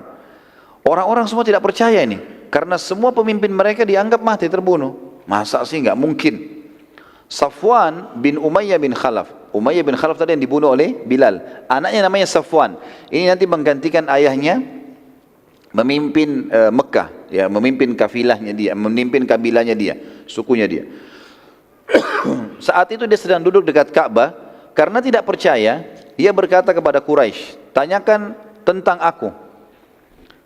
Haisuman ini, waktu dia keluar perang ke Badar, dia tidak tahu kalau aku ini ikut atau tidak. Coba tanya, bagaimana keadaannya Safwan? Kalau dia bilang, betul Safwan ada di Mekah, berarti dia jujur. Tapi kalau dia bilang Safwan juga mati terbunuh, berarti dia bohong. Karena semua pimpinan Quraisy dianggap mati pada saat itu. Waktu Haisuman ditanya, Haisuman jawab, jelas Safwan ada dekat Ka'bah, dia enggak ikut berperang. Maka orang Mekah akhirnya pada saat itu mulai percaya kalau ini terjadi kekalahan. Dan mereka akhirnya lebih yakin lagi setelah seluruh sisa pasukan kembali masuk Mekah dengan luka-luka, dengan semua menyampaikan berita yang sama, maka akhirnya mereka yakin dengan kejadian kekalahan tersebut. Kita masuk juga dengan kisah atau kasus Abu Sufyan dan meninggalnya Abu Lahab. Ya. Setelah kasus Badar, maka yang tertua di Mekah, setelah perang Badar dan kalah orang-orang kafir Quraisy, di Mekah tertinggal yang dituakan cuma tinggal dua, Abu Sufyan dan Abu Lahab. Ya. Maka penduduk banyak sekali yang menghormati Abu Sufyan karena dianggap dia orang yang memiliki suara yang keras, hartanya banyak, dan mengalahkan Abu Lahab. Dan Abu Lahab punya kisah sendiri nanti. Abu Lahab sudah mati. Beberapa hari kemudian Abu Lahab meninggal dunia pada saat itu. Abu Sufyan, dia tahu orang-orang lagi pada sedih semuanya. Dan dia tahu pasukan ini keluar justru untuk membela kafilah yang dia pimpin. Maka bagaimana caranya? Dia bilang, jangan ada yang bersedih, jangan ada yang menangis, serta berduka. Juga jangan ada yang menebus tawanan. Tidak usah ada yang tebus tawanannya. Sampai akhirnya muslimin tambah senang nanti. Dan tamak terhadap kita. Saya akan bentuk pasukan dan akan menyerang nanti. Dan Abu Sufyan betul melakukan itu. Karena nanti dia bentuk pasukan di tahun 3 Hijriah, 1 tahun setelah Badar, terjadi perang Uhud. Dipimpin oleh Abu Sufyan. Sementara Abu Lahab, gara-gara statement tadi Abu Sufyan, orang-orang Mekah mulai agak reda sedikit sedihnya, lalu mereka mulai berkumpul di sekitar Abu Sufyan. Apa yang kita harus lakukan? Baik, kumpulin duit, kumpulin kekuatan, latih militer, segala macam. Berapa waktu kemudian kita akan nyerang. Jadi tahun depannya mereka menyerang. Sementara Abu Lahab punya kisah sendiri. Dia duduk di dekat Ka'bah waktu itu, tepatnya di majlis di sebuah depan halaman rumahnya Abbas. Abbas memang kan ditawan nih, lagi ditawan tadi di Madinah. Kebetulan waktu itu ada istrinya Abbas, diberikan julukan dengan Ummu Fadl, istrinya Abbas. Waktu itu Abu Lahab sengaja datang ke majelis itu, di depan halaman rumahnya Abbas ada tempat duduk, dan dia tahu Abbas juga termasuk berita ditawan. Dia mau dapat informasi dari istrinya Abbas, apa sih sebenarnya benar terjadi, benar enggak mati pemimpin Quraisy? Saya masih belum percaya gitu. Lalu kemudian datang dia Abu Lahab ke majelisnya, karena Abu Lahab dengan Abbas kan saudara, pamannya Nabi dua-dua ya. Jadi ini dia datang ke rumah adiknya Abbas, dan dia sedang bertemu dengan istrinya Abbas, berarti adik iparnya dia. Di sekitar majelis tersebut ada seorang yang sedang menjelaskan kejadian perang Badar, dan pada mereka pada Ummu Fadl dengan beberapa teman keluarganya lagi duduk. Dan orang ini kebetulan ikut waktu itu perang Badar. Jadi dia menceritakan begini terjadi, begini terbunuhnya, begini terbunuh, diceritakan semua sama gamblang. Abu Lahab sempat bertanya, siapa di antara muslimin yang paling menyusahkan kalian di medan perang? Orang itu berkata, seseorang yang meletakkan burung merpati di dadahnya. Dan ini adalah Hamzah bin Abdul Muttalib. Ya. Maka dia berkata, ya, seseorang yang meletakkan burung merpati di dadahnya. Lalu orang-orang pada bertanya lagi kepada dia, siapa yang itu? Siapa? Kau kenal orangnya? Kata dia, tentu saja. salah satu pimpinan Mekah yang sudah masuk Islam, Hamzah bin Abdul Muttalib. Artinya dia bilang kepada Abu Lahab, saudaramu sendiri. Abu Lahab sama Hamzah saudara, kakakmu sendiri itu, kakaknya dia, ya, yang mengalahkan orang-orang kafir Quraisy. Orang tersebut lalu lanjutkan ceritanya begini, dan dalam ceritanya ini kesannya membela muslimin. Memang kita kalah, bahkan dia mengatakan di pasukan muslimin ada orang-orang yang menggunakan baju-baju putih, badannya kekar-kekar, sangat perkasa, tidak ada yang bisa menangkis pedang-pedangnya. Tidak ada seorang pun bisa mengalahkan mereka. Maksudnya ini kelompok para malaikat, karena mereka tidak bisa mengalahkan itu memang. Pada saat itu terdapat seorang budak, budaknya Abbas, ya. Ini bernama Abu Rafi'. Abu Rafi' ini sudah masuk Islam rupanya. Sebelum Badar dia sudah masuk Islam, tapi dia sembunyikan Islamnya. Maka tiba-tiba dia bilang, itu malaikat yang turun membantu muslimin. Karena semangatnya si budak ini, budaknya Abbas, tadi dia sembunyikan Islamnya, sekarang dia terang-terangan menyampaikan. Maka Abu Lahab tiba-tiba marah kepada budak itu. Dia ambil kayu, kemudian dipukuli budak itu. Terus dipukuli dengan sangat keras. Ummu Fadl sebagai majikannya budak ini, karena kan ini budaknya Abbas, budaknya suaminya. Maka dia berusaha melepaskan Abu Rafi', ditarik-tarik Abu Rafi' sama Ummu Fadl agar Abu Lahab berhenti memukulnya, tapi Abu Lahab tidak mau berhenti.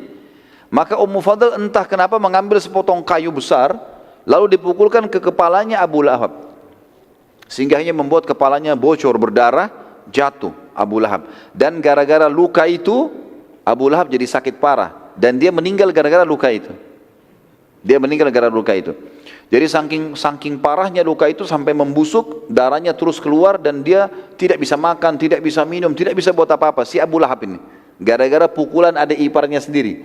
Dan ini disebabkan karena dia mau memukul budak muslim tadi, ya, budaknya Abbas. Akhirnya dia ditimpa penyakit yang membuat semua orang menjauh dari dia karena menular dan berbau busuk. Lukanya membusuk, kulitnya semua rusak, dan setiap orang yang mendekati tersebar berita ini akan menular. Maka tidak ada yang berani dekati, termasuk anak-anaknya sendiri tidak ada yang mau mendekat, ya. Akhirnya 2 hari setelah kasus perang Badar, ini tentu riwayat lain, ya. Riwayat lain ada yang menyebutkan sepekan. 2 hari riwayat pertama, yang lainnya mengatakan sepekan setelah perang Badar, dan luka di kepala Abu Lahab pun mati dalam kondisi sangat mengenaskan.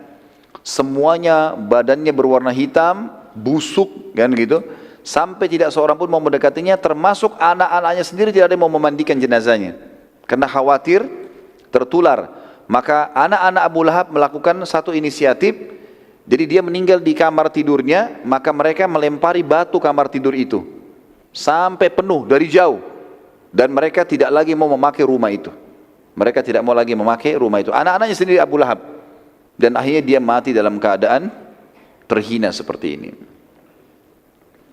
Sekarang kita pindah ke kisah lain, kisah Suhail bin Amr. Ini masih berhubungan dengan perang Badar semuanya, ya. Salah satu tawanan Badar adalah Suhail bin Amr. Suhail bin Amr ini yang datang negosiasi, ya. Dia bukan bernegosiasi. Dia ini Suhail bin Amr ini salah satu khatibnya Quraisy, ya.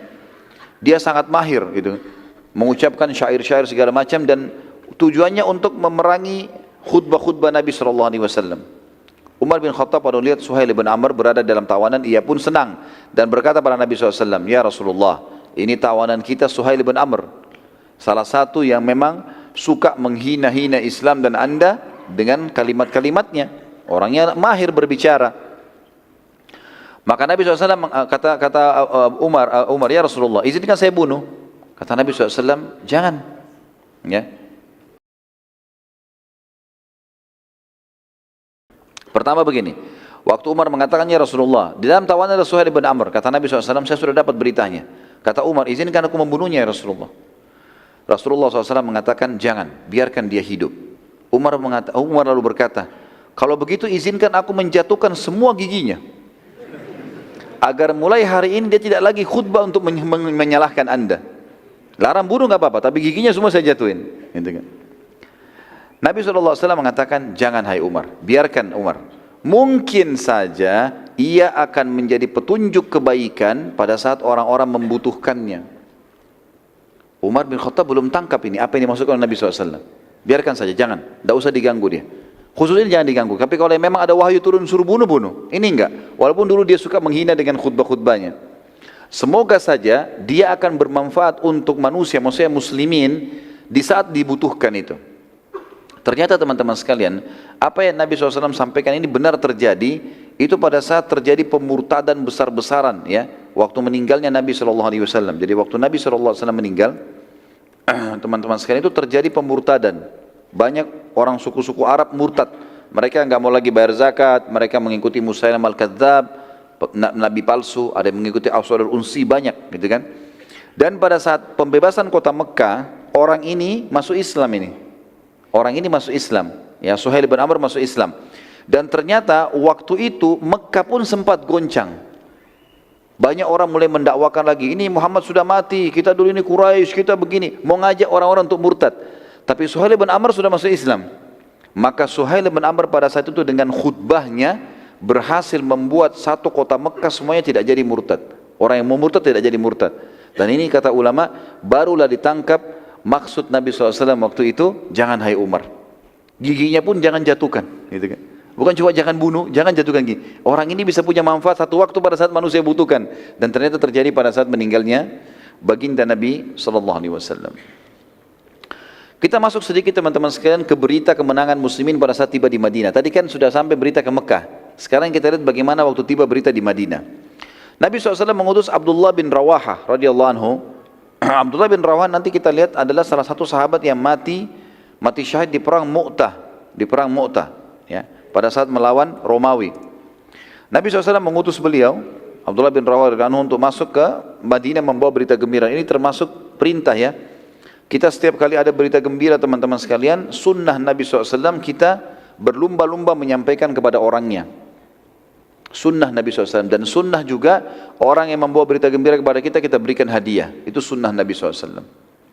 Jadi kalau misalnya ada teman-teman kita dengar beritanya, misal anaknya lahir, dia masih di kantor, itu termasuk sunnah Nabi, teman-teman, kita duluan sampaikan, oh saya dengar sudah melahirkan ini, selamat ya, misal. Nah itu termasuk baik. Atau orang punya prestasi dunia yang positif, dapat jabatan kerja, lulus kuliah, segala macam, itu adalah hal yang positif. Itu termasuk kita ucapkan selamat. Atau dia baru dapat anak dilahirkan, ini semua termasuk. Saat masuk kota Madinah, sahabat Nabi Abdullah ibn Rawaha menggunakan cara yang unik ini. Menggunakan cara yang unik.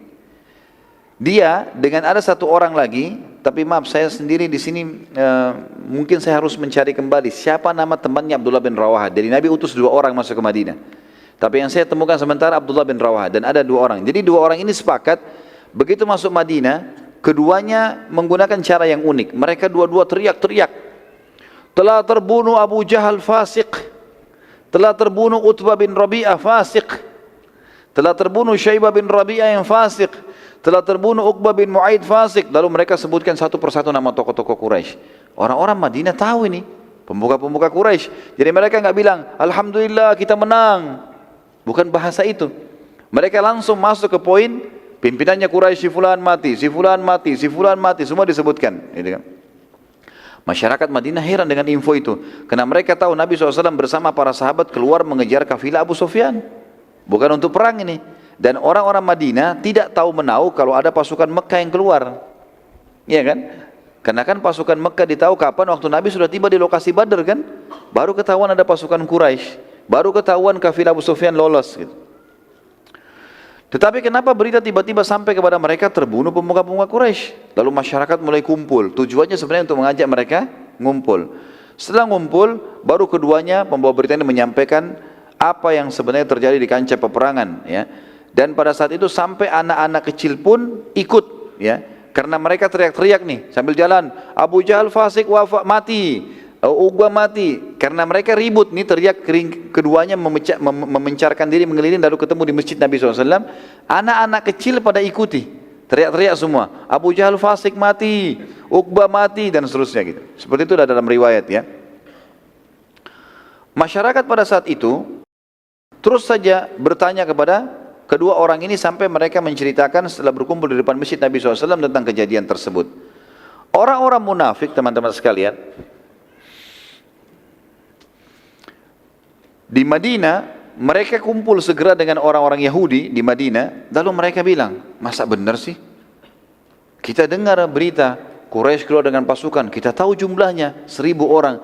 Kita tahu jumlah Muhammad dan pasukannya, 300 orang sekian. Abu Sufyan lolos, kok bisa pasukan Quraisy kalah? Benar gak ini? Kita pastikan. Kemudian mereka berkata, demi Allah, kedua orang ini telah berbohong. Lalu mereka menyebarkan berita bahwa muslimin telah kalah, Muhammad telah terbunuh, dengan bukti tidak kembali ke Madinah. Dan kedua orang ini, pembawa berita, menunggangi untanya, dan berita kemenangan tersebut hanya untuk menenangkan kaum muslimin. Jadi waktu kedua orang ini masuk, Abdullah bin Rawah dengan temannya, ini mereka nunggangi unta Nabi, karena Nabi SAW bilang, pulang ke Madinah pakai unta saya ini. Tujuannya Nabi SAW untuk membuktikan memang ini utusan Nabi, bukan karang-karang. Tapi oleh Yahudi dan munafik dibalik. Mereka bilang, bohong nih dua orang ini, nggak benar. Lalu mereka nyebar di Madinah, ini berita bohong, nggak benar, bukan kemenangan. Buktinya Muhammad tidak bawa pulang ke Madinah, dan buktinya kedua orang ini pakai untahnya, gitu. Seperti itulah. Salah satu orang munafik terus menebarkan berita sampai bertemu dengan salah satu sahabat yang jujur yang mengancamnya. Karena dia terus teriak-teriak, kata sahabat ini, kalau kau terus ngomong saya penggal lehermu. Diancam si munafik tadi, gitu kan? Maka gara-gara itu orang itu terdiam dan dia bilang, kalaupun Nabi SAW menahanmu, aku tetap izin untuk memenggal lehermu. Maka orang munafik itu pun akhirnya berhenti. Dia tidak sebarkan lagi berita. Sekarang kita masuk ke subbahasan lain, masuknya pasukan muslimin di Madinah. Nabi SAW lalu memasuki kota Madinah bersama para sahabat. Saat tiba, Nabi SAW lalu bermusyawarah dengan para sahabat, apa yang harus dilakukan dengan para tawanan perang. Waktu itu kebetulan ada 60 tawanan perang Badr, selain yang terbunuh. Dan ini yang ditawan ini adalah orang-orang, termasuk masih ada orang-orang kayahnya, prajurit-prajurit perangnya, gitu kan, penyair-penyairnya Quraisy. Maka Nabi SAW musyawarah, tanya Abu Bakar, bagaimana saran Abu Bakar? Ya Rasulullah, kerabat kita, sama-sama Quraisy, kita maafin saja, supaya mereka tahu Islam itu penuh dengan kasih sayang. Tanya lagi si Fulan, bagaimana? Ya, kita maafkan saja, tapi suruh mereka tebus ya Rasulullah. Nabi tanya 2-3 orang sahabat, tiba di Umar, hai Umar, bagaimana pendapatmu? Ya Rasulullah, kalau pendapat saya, datangkan orang terdekat dari mereka di saya. Dari 60 orang ini siapa kerabat saya paling dekat, saya tebas lehernya. Datangkan orang terdekat Abu Bakar, suruh tebas lehernya. Si Fulan suruh tebas lehernya. Dia harus bunuh kerabatnya sendiri. Kata Nabi SAW, kenapa hai Umar? Ini setegas ini kenapa? Ya Rasulullah, ada alasannya. Mereka ini ya Rasulullah keluar dari Mekah mau memerangi kita. Untung kita diberikan kemenangan sama Allah. Kalau enggak, mereka sudah bunuh kita nih. Maka ini peperangan pertama kita dengan Quraisy ya Rasulullah, tunjukkan ketegasan kita. Rupanya Nabi SAW waktu itu cenderung dengan pendapat Abu Bakar dan sahabat yang lain. Sudahlah, kita maafin, gitu kan? Kita maafin, kemudian mereka boleh tebus tawanannya. Umar bin Khattab terima. Keesokan paginya teman-teman sekalian, pas menjelang subuh, Abu Umar bin Khattab masuk ke dalam masjid. Dapat Nabi SAW lagi menangis sama Abu Bakar. Kata Umar, ya Rasulullah, wahai Abu Bakar, mereka biasa ketemu sebelum azan subuh nih. Wahai Rasulullah, wahai Abu Bakar, kenapa kalian berdua menangis? Beritahukan kepada saya supaya saya ikut menangis. Karena bagi Umar gak mungkin dua orang ini nangis kecuali ada masalahnya nih. Ini penting, Nabi dan Abu Bakar nangis ini berarti penting. Kata Nabi SAW, wahai Umar, telah turun firman Allah yang mendukung pendapatmu. Kalau bukan karena Allah sudah takdirkan kita selamat, maka kami semua akan binasa kecuali kamu. Umar menangis. Sambil menangis, lalu Nabi SAW membacakan firman Allah Subhanahu Wa Taala di dalam surah Al-Anfal, surah nomor 8, ayat 67 sampai 68. 2 ayat turun waktu itu yang mendukung pendapat Umar bin Khattab radhiyallahu anhu. Allah SWT berfirman, a'udzubillahi minasyaitonir rajim, ma kana linabiyyin ay yakuna lahu asra hatta yuthkhina fil ard turiduna aradad dunya wallahu yuridul akhirah wallahu azizun hakim. Laula kitabun minallahi sabaqa lamassakum fima akhadtum adzabun azim. Artinya, tidak patut, kata Allah, bagi seorang nabi mempunyai tawanan sebelum ia dapat melumpuhkan musuhnya di muka bumi. Kalian menghendaki harta benda dunia, sedangkan Allah menghendaki pahala akhirat untuk kalian. Dan Allah maha perkasa lagi maha bijaksana. Maksudnya adalah, mestinya memang orang kafir jangan diharapkan tebusannya, gak usah tebus. Bunuh saja sudah tawanannya itu. Yang lolos sudah lolos, biarin aja. Betul seperti pendapat Umar gitu. Ya. Lalu turun ayat setelahnya 68-nya, laula kitabun, terjemahannya, kalau sekiranya tidak ada ketetapan yang telah terdahulu dari Allah, kalau bukan karena Allah sudah takdirkan nih, niscaya kalian akan ditimpa siksaan yang besar karena tebusan yang kalian ambil. Ini suruh orang Quraisy tebus tawanannya nih, ini bisa mendatangkan azabnya Allah loh. Kalau bukan karena takdirnya Allah, ini keputusan nabinya, maka bisa datang masalah itu. Makanya Nabi SAW mengatakan, kalau hukuman Allah datang sekarang, hai Umar, kami semua binasa kecuali engkau. Yang membuat Umar akhirnya menangis pada saat itu. Orang-orang Quraisy lalu kemudian setelah mendengar bahwasanya Nabi SAW mengirim berita boleh menebus kerabatnya, mereka berbondong-bondong datang untuk menebus tawanan mereka. Kecuali Abu Sufyan. Abu Sufyan punya beberapa kerabat, dia enggak mau tebus. Bahkan dia berusaha melarang masyarakat Mekah untuk membayar tebusan. Jangan bayar tebusan, jangan bayar tebusan. Tapi akhirnya orang-orang tidak bisa sabar, enggak ada yang mau ikuti Abu Sufyan. Abu Sufyan itu bukan raja Mekah, salah satu kepala suku saja. Kerabat mereka ditawan, mereka tebus bisa berkumpul lagi. Ada perempuan menebus suaminya, ada orang tua menebus anaknya, ada saudara menebus saudaranya. Dan tebusan ini Nabi SAW tidak tentukan. Dia bawa kurma, tebus saudaranya. Dia bawa dirham, tebus saudaranya. Yang penting tebus, gitu kan? Seperti itulah. Maka akhirnya orang-orang tidak ada yang mengikuti pendapat Abu Sufyan dan mereka segera pergi pada saat itu untuk menebus kerabat-kerabat mereka. Abu Sufyan karena gengsi, maka dia menarik lagi pernyataannya, maka dia berkata, demi Allah, aku tidak akan kehilangan anak dan hartaku untuk menebusnya. Maksudnya adalah anak Abu Sufyan. Di sini dalam riwayat dikatakan, ada sebagian riwayat menjelaskan ada anaknya yang ikut perang Badr. Dia bilang, saya tidak mau anak saya hilang, saya juga tidak mau harta saya berikan. Abu Sufyan lalu menunggu hingga ada salah seorang muslim yang datang dari Madinah untuk umroh yang ia tawan. Jadi ternyata ada satu orang muslim datang, bukan dari penduduk Madinah, orang muslim yang tapi dia tahu ini muslim. Ditawan sama dia, sengaja ditawan. Ya. Kemudian waktu ditawan teman-teman, ini disiksa. Dan ini pertama kali terjadi sejarah semenjak adanya kota Mekah, itu orang umrah, orang ihram ditawan. Selama ini nggak pernah ada. Walaupun itu musuh, nggak boleh kalau lagi pakai baju ihram. Masyarakat Mekah mengingatkan Abu Sufyan, bila engkau tidak melepaskan muslim yang sedang umrah yang engkau tawan, maka pasti tidak ada lagi orang yang mau datang haji atau umrah ke Mekah ini. Karena merasa tidak aman. Abu Sufyan menjawab, aku tidak peduli sampai muslimin melepaskan anakku. Pada saat berita itu sampai kepada Nabi SAW, Nabi SAW memerintahkan agar anak Abu Sufyan dibebaskan sebagai muslim, ya, sebagai tebusan muslim yang sedang ditawan oleh Abu Sufyan. Termasuk kisah berhubungan dengan masalah Badr ini teman-teman sekalian adalah kisah Abul As. As bin Abul As. Siapa orang ini teman-teman sekalian? Ada yang tahu? Hah? Siapa yang tahu? Saya kasih buku nih. Ahsant. Nih, ambil dua sekalian. Menantu Nabi SAW. As bin Abi As. Ini menikah dengan siapa? Zainab. Mestinya ente jangan jawab lagi. Sini ada angkat tangan tadi, tapi sudah disebut. Baik. Anak mantu Nabi SAW. Nabi kan punya 4 anak perempuan ya. 4 anak perempuan. Siapa yang mau sebutin? Hah? Hah?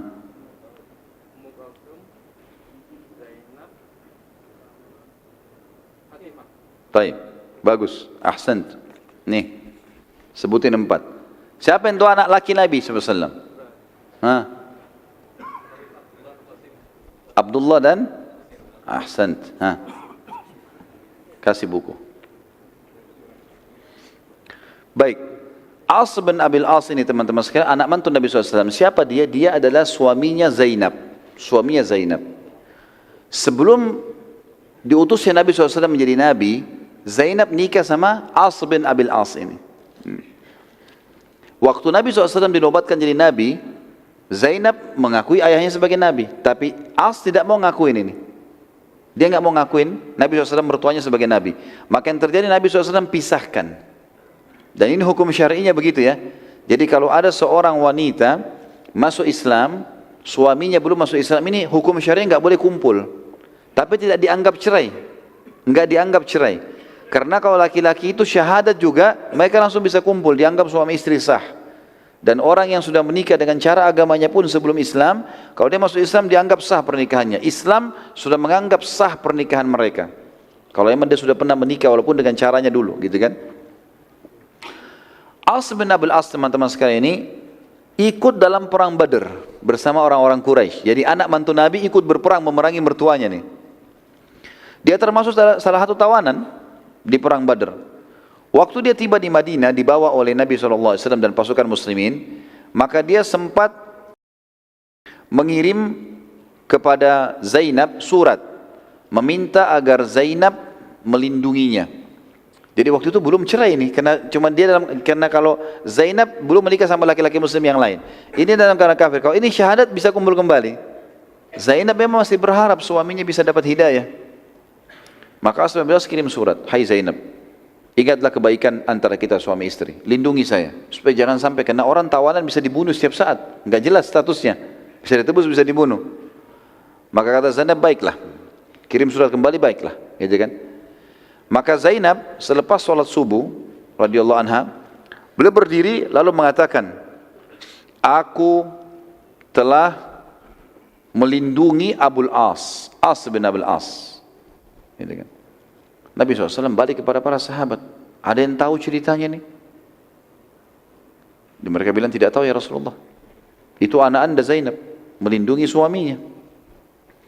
Lalu yang membuat Nabi SAW saat itu tersentuh karena Zainab mengirim kalung yang pernah dikasih oleh Khadijah radhiyallahu anha kepada Zainab waktu pernikahannya.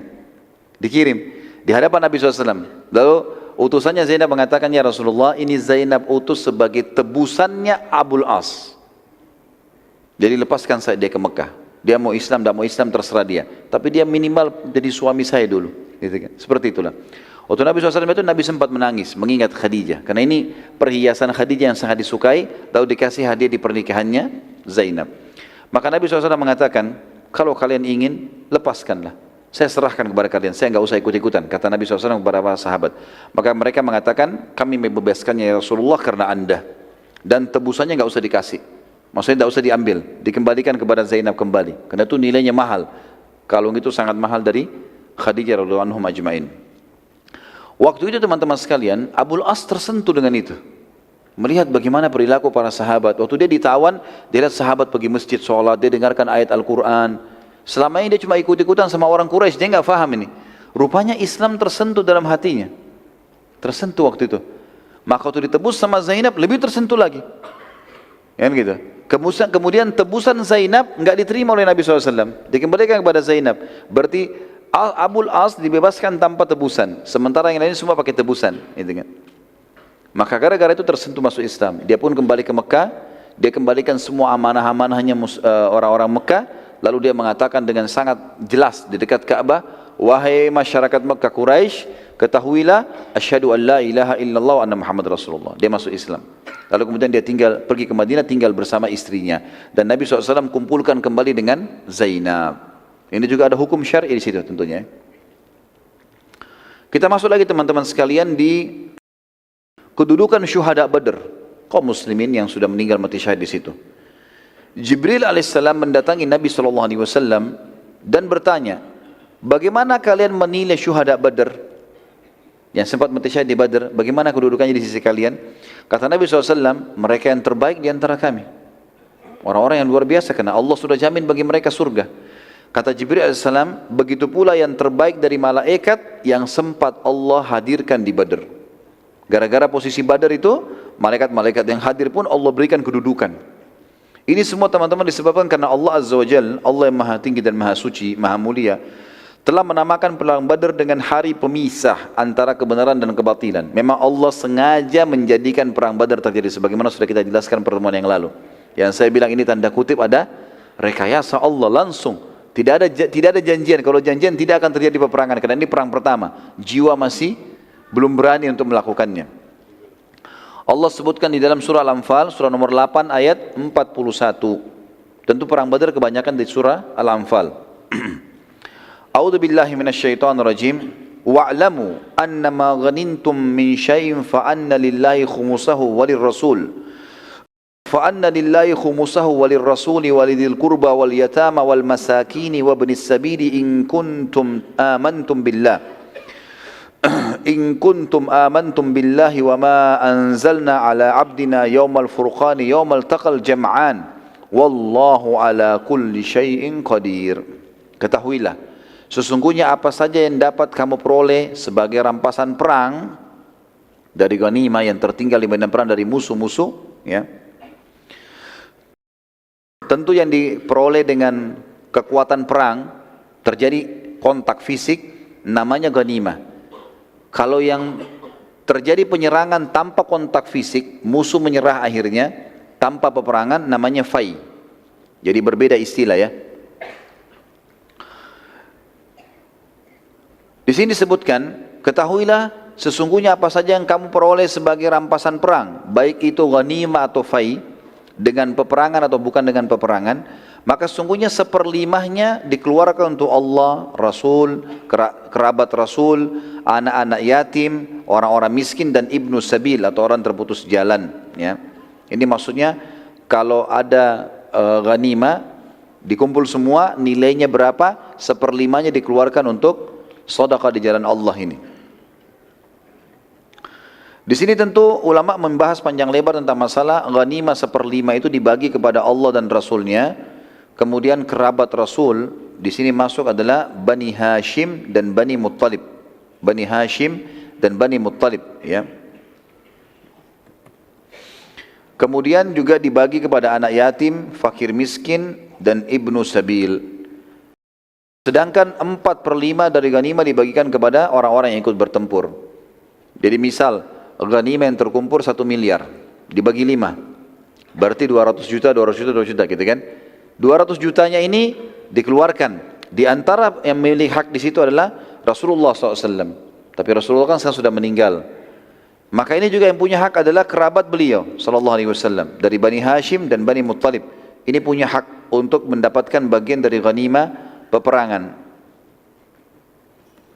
Kemudian juga yang mendapatkan adalah anak-anak yatim, fakir miskin dan orang-orang yang terputus jalan.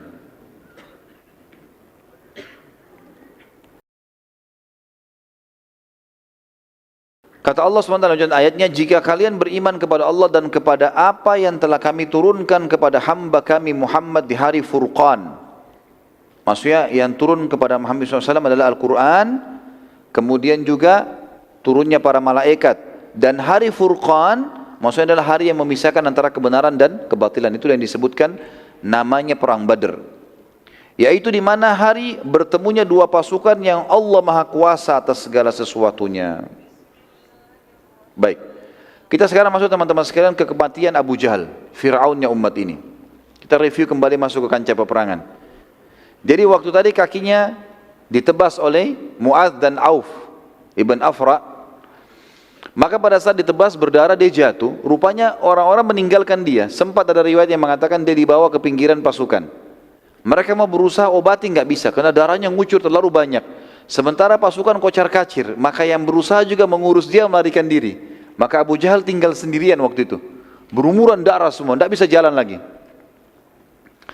Pada saat itu teman-teman sekalian, Nabi SAW memerintahkan cari Abu Jahal.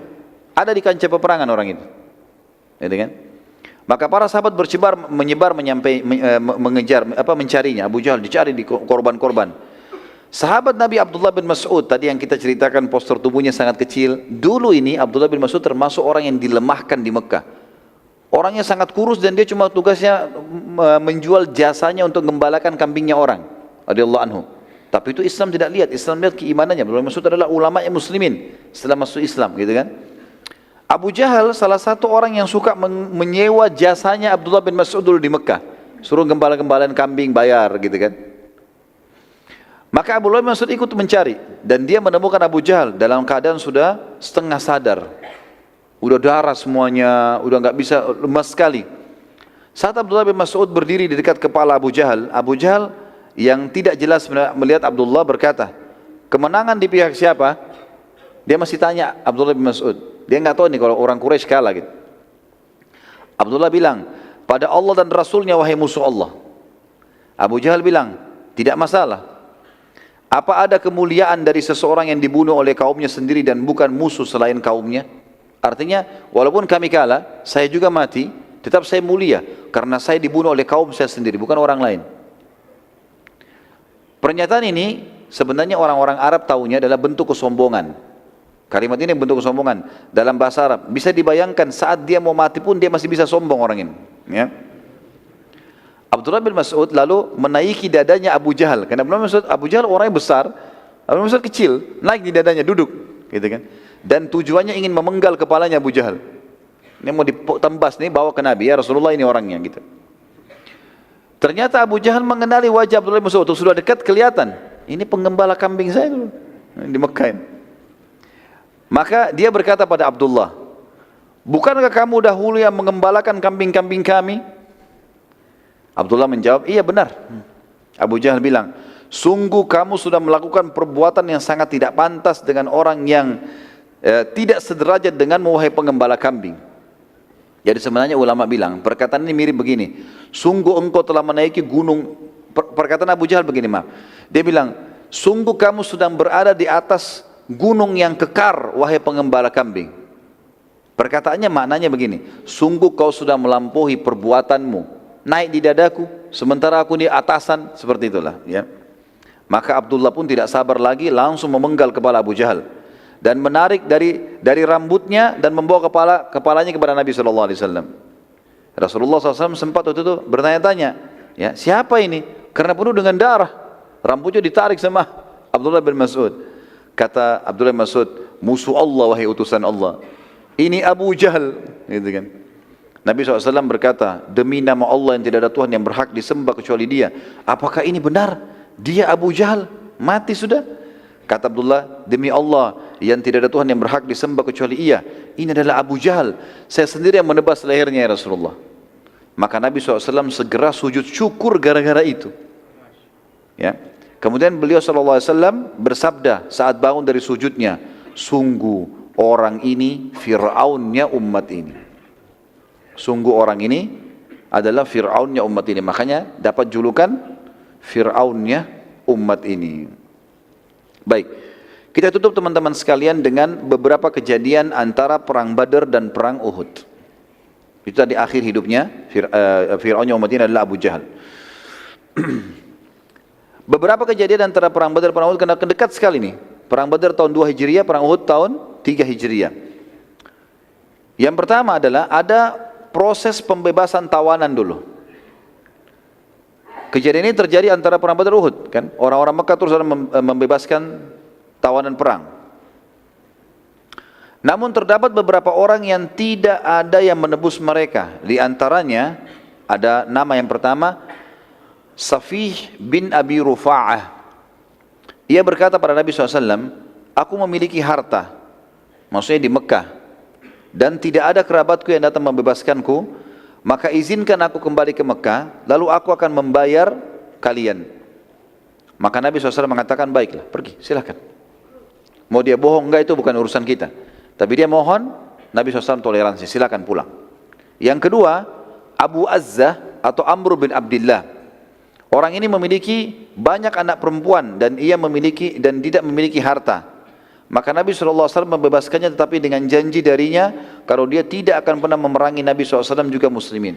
Nabi tahu orang ini ya hartanya tidak ada, tidak mungkin ada yang tebus, dan semua di Mekah kerabatnya cuma anak perempuannya. Istrinya pun sudah meninggal. Anaknya kalau nggak salah ada 7 atau 8 semuanya perempuan. Maka Nabi SAW karena tahu bebaskan dia.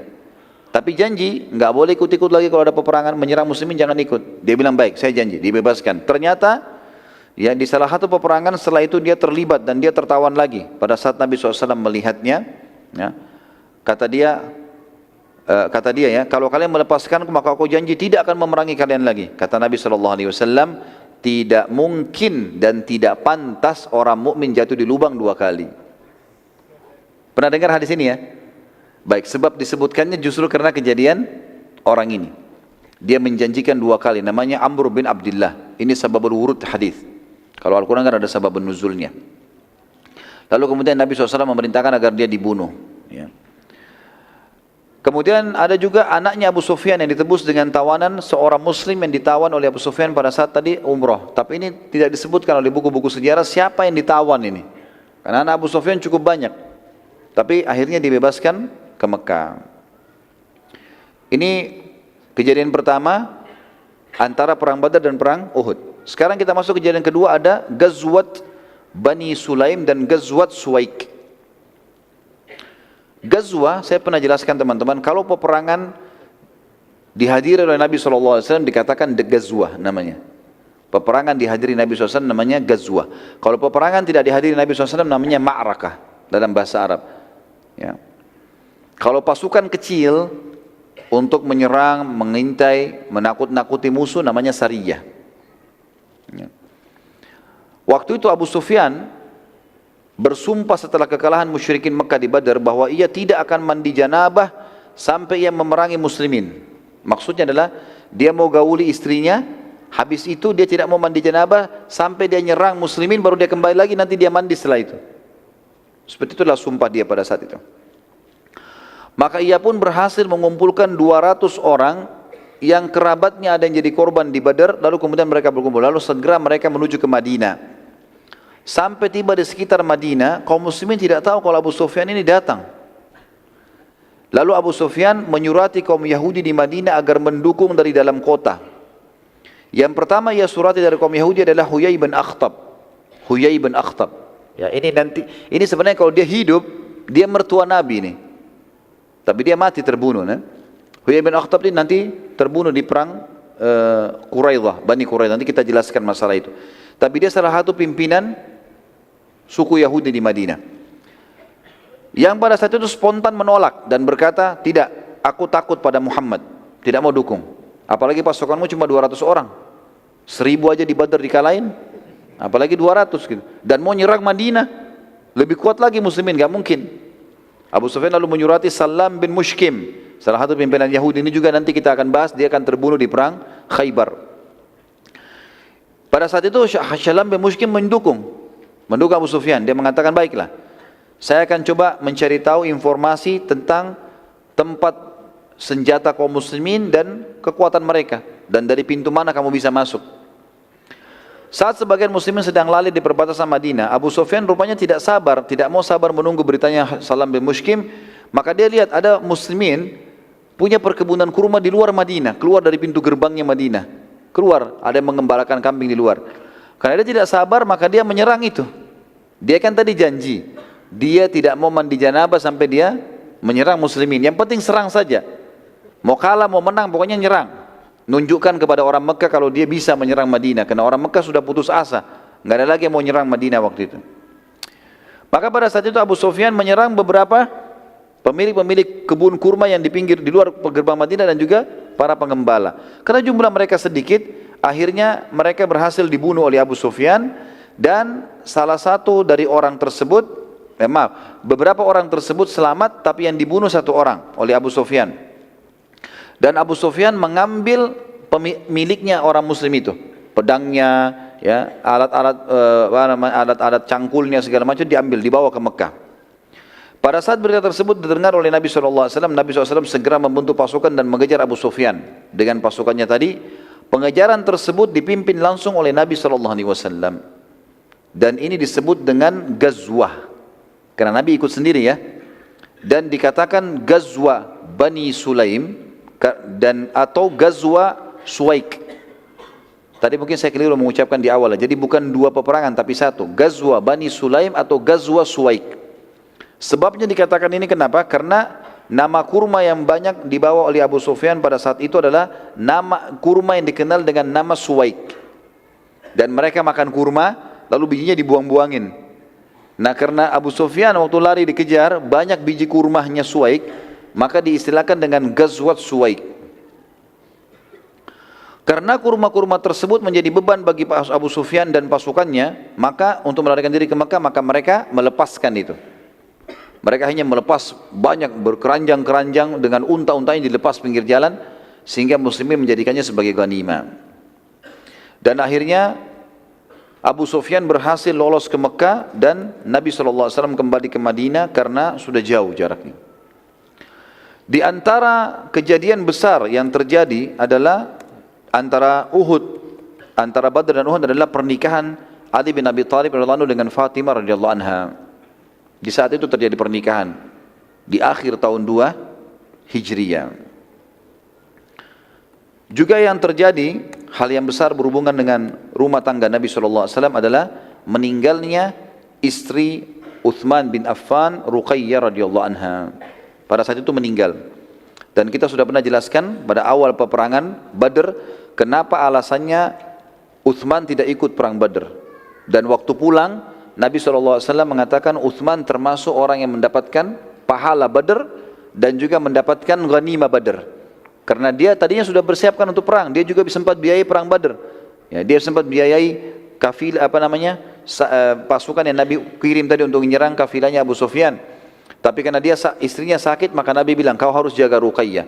Jadi dia bukan cuma sekedar jaga istrinya, tapi memang menjalankan perintah Nabi SAW, dan Ruqayyah meninggal pada saat itu. Itu kejadian keempat. Kejadian kelima, terjadinya Ghazwat Ghatafan. Dan Ghatafan adalah satu suku yang besar di pinggiran Jazirah Arab, yang pada saat itu memang mereka bersiap-siap menyerang Madinah. Maka Nabi SAW menyerang mereka lebih dahulu, tepatnya terjadi di awal tahun 3 Hijriah. Jadi ini rentetan ini semua sampai terjadi perang Badr ya. Jadi kejadian-kejadian yang terjadi. Badr terjadi di Ramadan tahun 2 Hijriah. Perang Sulaik, Bani Sulaim atau Suwaik tadi terjadi di Syawal. Jadi beberapa hari saja, bulan depannya setelah perang Badr terjadi ini. Zulqa'dah sampai Muharram tidak ada peperangan, dan bulan Safar pada saat itu di tahun 3 Hijriah Nabi SAW menyerang Ghatafan. Suku Ghatafan suku yang besar. Mereka punya personil perang 10.000 orang. Nanti akan kita bahas panjang lebar di perang Khaybar, bagaimana mereka mendukung Yahudi. Ghatafan saat mendengar penyerangan Nabi SAW, mereka melarikan diri ke gunung karena belum siap untuk berperang dan masih takut dengan Nabi SAW setelah mendengar kalau Quraisy dengan 1.000 orang dikalahkan oleh Nabi SAW. Nabi SAW lalu berkemah di dekat mata air yang dikenal dengan Dhi Amr. Mata air Dhi Amr, oleh karena itu peperangan juga disebutkan dengan Ghazwat Dhi Amr. Bisa Ghazwat Dhi Amr atau bisa Ghazwat Ghatafan. Nabi SAW berkemah di lokasi tersebut untuk menunjukkan kekuatan muslimin bahwa Islam sudah ekspansi sampai ke wilayah Najd, dan Najd adalah wilayah utaranya Jazirah Arab. Dan suku Ghatafan tidak berani menghadapi Nabi SAW. Tentu pada saat itu tidak terjadi konteks peperangan, hanya saja kejadian kecil, ada yang terjadi kejadian kecil di sini. Waktu Nabi SAW sering kali kalau lagi musuh tidak ada atau nunggu musuh, beliau sering menyendiri. Nabi SAW suka menyendiri, baik di kemahnya, di bawah pohon, dan beliau tidak suka kalau ada yang jaga. Nabi SAW tidak suka dijaga, gitu kan? Nabi SAW duduk, kalau ada sahabat yang duduk temani disilakan, tapi beliau lebih suka menyendiri. Pada saat Nabi SAW lagi nunggu di sekitar mata air Dhi Amr tadi, di tempatnya suku Ghatafan ini, rupanya suku Ghatafan kan sembunyi di atas gunung, dan di atas gunung susah untuk diserang, karena kalau diserang di atas gunung mereka bisa lempar anak panah mengalahkan muslimin. Nabi SAW nunggu di bawah, tapi mereka tidak turun. Pada saat Nabi SAW sedang sendirian di kemah dan pintu kemahnya terbuka, rupanya ada orang-orang suku Ghatafan melihat dari atas gunung, dan mereka mengatakan, sungguh tidak ada kesempatan membunuh Muhammad kecuali saat ini. Siapa yang siap membunuhnya? Kemahnya terbuka, teman-temannya lagi berserakan, tidak ada yang temanin, dia sendirian. Maka ada satu orang prajurit Ghatafan namanya Dathur bin Harith. Dathur bin Harith. Orang ini mengatakan, saya akan melakukannya. Maka dia pun turun menyelinap di antara pasukan muslimin, dan pada saat itu Nabi SAW lagi tertidur. Tiba-tiba dengan kelelahan tertentu, Dathur bin Harith tanpa diketahui oleh muslimin sudah ada dalam kemah Nabi SAW, dan luar biasanya dia sudah berada di atas kepala Nabi SAW dan sudah henuskan pedangnya dan diletakkan di leher Nabi SAW. Orang ini sudah di situ, di kemah Nabi. Sahabat pun kalau mau tolong, bagaimana caranya mau tolong ini? Sudah susah. Dia bilang apa? Sahabat ngurumun dekat kemah, sudah lihat orang ini. Kata dia, siapa yang bisa menyelamatkanmu dariku, hai Muhammad? Ini sekarang ini pedang sudah di lehermu, tinggal aku iris mati nih, tinggal tusuk mati, gitu kan? Sementara aku pasti akan membunuhmu. Maka Nabi SAW dengan sangat tenang dan penuh keyakinan mengucapkan satu kalimat, Allah. Kalimat itu saja. Tiba-tiba dengar kalimat Allah, dengan hikmah Allah, Dathur bin Harith ini terdorong ke belakang. Tiba-tiba terdorong, ya entah bagaimana terjadi. Yang jelas kemudian dia terjatuh dan pedangnya jatuh. Dengan sangat cepat Nabi SAW berdiri, megang pedang lalu menaruh di lehernya Dathur. Lalu kata Nabi SAW kepada Dathur, siapa yang bisa menyelamatkanmu dariku sekarang? Maka Dathur berkata, tidak ada. Perdamaian hai Muhammad, perdamaian. Damai. Maka pada saat Dathur balik ke kaumnya, Nabi lepaskan, sudah lepas. Bayangkan ya, Nabi sudah mau dibunuh loh ini. Nabi masih biarkan, sudah pergi aja. Dia pergi. Lalu kemudian, karena dia bilang damai ya. Kalau dia juga sombong disebutin nama patung, mungkin Nabi sudah tebas. Maka di sini Dathur waktu pulang ke kaumnya ditanya oleh kaumnya, ada apa? Ya. Kenapa kamu bagaimana ceritanya? Dia bilang saya begini, saya begitu. Dan pada saat Muhammad menyebutkan nama Allah, tiba-tiba saya merasa ada yang mendorongku dengan sangat keras. Dan aku tidak tahu apa, aku tidak bisa lihat. Dan Muhammad memiliki kelelahan yang luar biasa sampai dia bisa membalikkan keadaan. Maka aku pun menyerah. Dan perlu teman-teman tahu, ternyata Dathur bin Harith ini dianggap oleh suku Ghatafan adalah prajurit terhebatnya. Berarti dengan perilaku ini, yang lainnya pasti tidak mampu lagi. Yang ini aja nggak mampu, apalagi yang lainnya. Gara-gara itu juga dengan hikmah, kata para ulama, hikmah Allah SWT, mereka tidak berani turun menyerang Nabi SAW. Andai saja Dathur dengan hikmah Allah berhasil melukai Nabi misalnya, atau berhasil duel dengan Nabi, tidak terjadi perilaku seperti tadi, maka mungkin mereka punya keberanian untuk menyerang Nabi SAW. Karena perlu diketahui, saya sudah bilang tadi, Ghatafan teman-teman punya 10.000 orang personel perang, semuanya bisa berkuda. Kalau dikatakan personel berkuda ini teman-teman bisa menyerang di atas kuda, memanah dari atas kuda, melempar tombak, bisa menyerang kuda. Kudanya juga dilatih bisa menyerang musuh. Jadi luar biasa ini. Tapi dengan hikmah Allah terjadi begitu. Setelah itu tentu Nabi SAW melihat sudah berhari-hari mereka tidak turun. Lalu si Dathur ini membawa berita, kami damai, kami damai. Semua sukunya juga siap damai, dikirimlah surat. Ya Muhammad, kami damai. Lalu Nabi SAW pun pulang ke Madinah. Terjadi juga setelahnya Ghazwa Furq, namanya Ghazwat Furq, di wilayah selatan Madinah, tepatnya di wilayah Najran.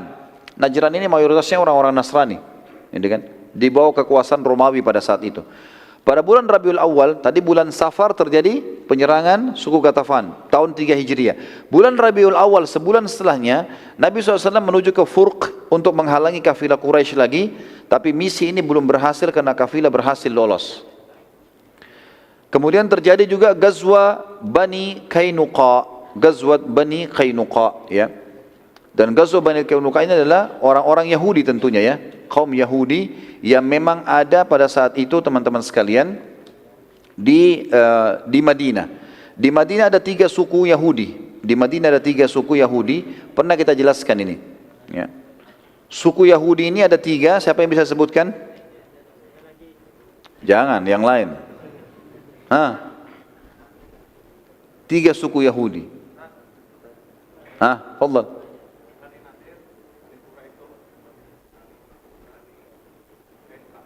Baik, ahsant. Ini pentingnya majelis ilmu, harus hafal ini ya. Jangan cuma masuk sini keluar sini, tutup yang ini. Biar dia tinggal di dalam ini. Jadi 3 suku Yahudi, Qainuqa, Nadir dan Quraidah, sering kita ulang ini. Dan ini perlu diketahui teman-teman, karena mereka yang hidup sezaman dengan Nabi SAW, dan setelah itu banyak Yahudi sekarang menyebar dari 3 suku ini, seluruh dunia, kebanyakan dari mereka. Gitu kan? Baik, Suku Yahudi ini tiga-tiganya diusir dari Madinah. Dan mereka nanti menuju ke Khaybar, lalu mereka diusir dari Khaybar, keluar dari Jazirah Arab di zaman Umar bin Khattab. Nanti kita akan jelaskan panjang lebar semua masalah itu. Dan jelas, mereka dikeluarkan dari Madinah karena ada sebabnya. Selama orang kafir di wilayah Muslim tidak buat masalah, tidak akan diganggu. Dan itu subhanallah sudah menjadi sebuah sorotan mata di dunia ini. Semua orang tahu.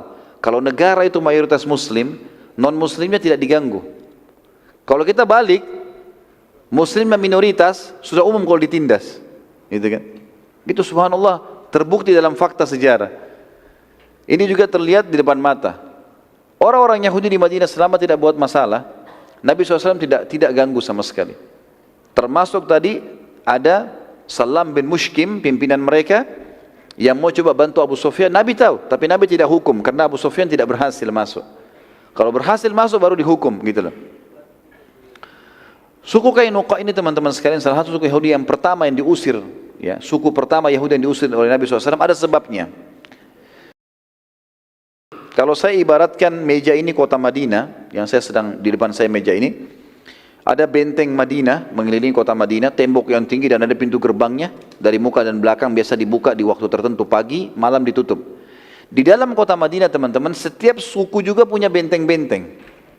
Setiap suku juga punya benteng. Ini ada benteng, ada benteng. Termasuk 3 suku Yahudi itu punya benteng.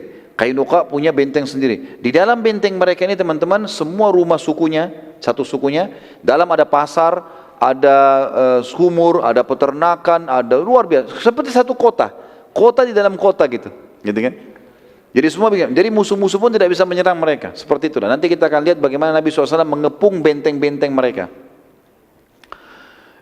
Suku Qainuqa ini dan suku-suku yang lain, kalau pagi mereka buka pintu gerbangnya untuk memberikan kesempatan orang kalau mau belanja di pasar. Rupanya ada satu orang muslimah, sahabiat Nabi, masuk ke toko emas. Punya salah satu anak muda Yahudi Qainuqa. Rupanya wanita ini bercadar, mau beli emas. Gitu kan? Digodai oleh penjaga toko ini, yang pemilik toko orang Yahudi. Suruh buka cadarnya, dirayu-rayu. Sahabatnya ini tidak layani. Waktu dia lihat godaan ini mengganggu dia dan sampai dia mau keluar, rupanya dengan sangat lihai si Yahudi ini, dia mencantolkan, dia mengejar dari belakang, dia mencantolkan besi tajam, ya, besi yang tajam kayak kail, yang akhirnya waktu sahabat ini jalan, sobek bajunya. Dan karena dia tidak tahu kalau itu terpasang, maka sobek dari bawah sampai ke atas bajunya, sobek, kelihatan auratnya. Gitu kan. Lalu pemilik toko ini sama teman-temannya tertawakan sambil lihat auratnya. Lewat satu orang sahabat Nabi laki-laki, kemudian sahabat ini lihat si Yahudi tadi. Dia tahu ini pemilik tokonya siapa. Dia juga kebetulan mau belanja di pasar itu. Dia bawa pedang. Dia datangin, dia lihat muslimin, ditanya kenapa ini orang memalukan saya. Ditebas sama si muslim. Pemilik tokonya dibunuh. Orang-orang pasar Yahudi kena lihat ini lagi dibunuh, maka mereka pun mengeroyoki si muslim. Waktu dikeroyoki si muslim tadi teman-teman sekalian, sahabat tadi sempat lari pulang. Berusaha menutup bajunya yang sudah sobek tadi, kemudian datang kepada Nabi SAW, ya Rasulullah, ceritanya begini. Karena wanita ini terpercaya di tengah muslimin dan Nabi SAW tahu siapa dia, maka Nabi tidak pakai banyak tanya, langsung saja Nabi SAW mengepung, membentuk pasukan mengepung Qainuqa, Dan pada saat itu teman-teman perlu kita tahu ya, Qainuqa itu waktu itu di bentengnya memiliki 700 orang personel perang. Ini tentara yang sudah dilatih militer, 700 orang. Dan mereka bersenjata lengkap. Mereka juga memiliki benteng yang sangat kokoh di Madinah. Di dalam benteng tersebut semuanya ada sumur, pasar, perkebunan, peternakan, dan cukup untuk memberikan mereka kehidupan kalaupun ada musuh sedang mengepung mereka 1 bulan atau 2 bulan mereka tidak apa-apa nggak keluar. Semuanya ada. Gitu. Qainuqa waktu mengetahui Nabi SAW mengepung mereka, cukup kebutuhan itu 1 tahun ya, bukan 1 bulan, 1 tahun. Di riwayat mengatakan begitu. Waktu Nabi SAW mengepung Qainuqa dan meminta, Nabi minta yang membunuh sahabat tadi, muslim tadi, semua yang ikut partisipasi membunuh di pasar, serahkan kepada kami. Itu saja. Kalau enggak kami akan serang benteng ini. Rupanya mereka dengan sombong, mereka mengatakan dari atas benteng mereka, hai Muhammad, apa kau pikir kami takut? Apa kau pikir kami seperti Quraisy yang bisa kau kalahkan begitu saja? Lalu kemudian mereka mengatakan, bila kau mau memerangi kami, kami pasti akan melawanmu. Nabi SAW dapat tantangan begini, lalu Nabi SAW berdoa kepada Allah, minta petunjuk. Allah tunjukkan kalau Qainuqa memang ini harus diperangi. Dan Allah turunkan firman-Nya dalam surah Al-Imran, surah nomor 3 ayat 12 sampai ayat 13. Allah SWT berfirman, A'udzubillahi minasyaitonirrajim, Kul lilladina kafaru satughlabuna wa tuhsyaruna ila jahannam wa bi'sal mihad. Qad kana lakum ayatun fi fi'atain iltaqata fi'atun tuqatilu fi sabilillahi wa ukhra kafiratun yarawnahum mithlaihim ra'yal ain. Wallahu yu'ayyidu binasrihi man yasha. Wal inna fi dzalika la'ibratan liulil absar. Katakanlah hai Muhammad kepada orang-orang yang kafir, kamu pasti akan dikalahkan di dunia ini dan akan digiring ke dalam neraka jahanam, dan itulah tempat yang seburuk-buruknya. Maksudnya di sini Nabi SAW disuruh bilang kepada suku Qainuqa, kalian nantang perang, ini ayat-ayat turun. Katakan kepada mereka, hai Muhammad, kalian pasti akan dikalahkan. Ini pasti akan diserang, kalian akan kalah, itu janji Allah. Dan kalian akan digiring ke neraka jahanam, bagi yang mati dalam peperangan ini akan digiring ke neraka jahanam, gitu kan? Dan itu seburuk-buruk tempat. Ayat 13-nya, sesungguhnya telah ada tanda bagi kalian, ya, orang-orang beriman tentang dua golongan yang saling bertempur. Maksudnya adalah antara muslimin dengan orang-orang musyrik Mekah di perang Badar. Segolongan berperang, ya. Jadi di sini disuruh katakan, hai manusia. Maaf, tadi saya bilang orang beriman. Jadi Allah mengatakan, hai orang-orang Yahudi, seperti itulah. Hai orang-orang kafir, kalian tahu loh tentang kisah bertemunya antara dua pasukan di jalan Allah. Yang satu golongan yang berperang jalan Allah dan yang lain kafir. Dan orang kafir itu, orang-orang musyrik Mekah, melihat pasukan muslimin 2 kali lipat jumlahnya dengan penglihatan mata mereka. Allah menguatkan dengan pasukannya siapa yang dia kehendaki. Sesungguhnya pada demikian itu terdapat pelajaran bagi orang-orang yang memiliki atau mempunyai mata hati. Setelah terkepung selama 15 hari, akhirnya Bani Qainuqa meminta perdamaian. Padahal mereka sangat kuat, mereka bisa bertahan setahun tidak keluar. Tapi Allah tanamkan rasa takut dalam hati mereka dengan beberapa kali menyurati Nabi SAW. Tapi Nabi selalu menolak, Nabi tetap akan memerangi. Sampai akhirnya Nabi SAW mensyaratkan, kalau mau maka kalian harus tunduk dengan hukumku. Terserah, aku mau lakukan apa saja pada kalian. Subhanallah, karena takutnya mereka, akhirnya mereka mengatakan baiklah. Dan seluruh Qainuqa menyerah, membuka pintu gerbangnya, termasuk 700 orang, ya, personil perangnya, prajurit-prajuritnya. Nabi SAW itu sudah niat untuk membunuh semuanya, tapi ternyata ada pemimpin orang-orang munafik namanya Abdullah bin Ubaidillah bin Salul. Kebetulan Abdullah bin Salul ini adalah partner bisnisnya suku Qainuqa. Banyak toko-toko di situ yang diinvestasi. Abdullah bin Ubaidillah bin Salul ini ikut investasi. Maka dia dikatakan halif. Halif itu adalah partner, ya.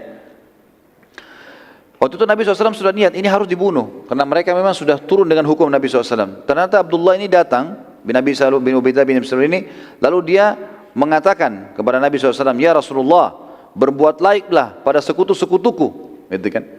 Dengan kalimat kasar, ya. Nabi SAW memalikan wajah darinya. Abdullah terus mendatangi Nabi SAW dan terus memohon sambil mengatakan, wahai Rasulullah, berbuat laiklah pada sekutu-sekutuku, ya. Apakah engkau akan membunuh 700 orang sekaligus dalam satu hari? Lalu bagaimana kesepakatan antara aku dengan mereka? Nabi SAW terus saja mengatakan, menjauhlah dariku, menjauhlah dariku. Dan ini teman-teman sekalian, lihat perilaku Nabi SAW beda dengan orang kafir harbi. Beda perilaku Nabi ini dengan tegas kalau orang kafir harbi. Beda dengan orang kafir zimmi yang di bawah naungan pemerintah Islam yang tidak boleh diganggu. Beda dengan orang munafik. Banyak orang salah faham ini. Begitu dia tahu munafik, misalnya pura-pura Islam, atau misalnya dia membenci Islam walaupun namanya Islam, tiba-tiba saja mau dibunuh. Ingat, perilaku Nabi munafik gak dibunuh loh. Munafik gak dibunuh, tapi Nabi sebutkan ciri-ciri mereka, dan mereka boleh tidak diajak teman, boleh tidak dikasih pekerjaan, ya kan? Boleh diboikot, tetapi mereka tidak boleh dibunuh. Berapa kali Umar bin Khattab mau nebas lehernya Abdullah bin Abi Salul, Nabi larang. Dan apa kata Nabi SAW? Statement yang sangat jelas, jangan hai Umar, jangan sampai orang mengatakan Muhammad membunuh temannya. Maksudnya mereka masih ngaku muslim, jangan sampai orang bilang, oh muslim bunuh muslim tuh. Seperti itulah. Jadi ini ada perilaku yang penting teman-teman sekalian ya. Dan jangan sampai ada seorang muslim lagi jalan dengan orang yang mungkin divonis sebagai seorang munafik, gitu kan? Karena ciri-cirinya, kebetulan ketemu lalu kemudian kita menganggap, oh berarti orang ini juga munafik. Tidak boleh teman-teman.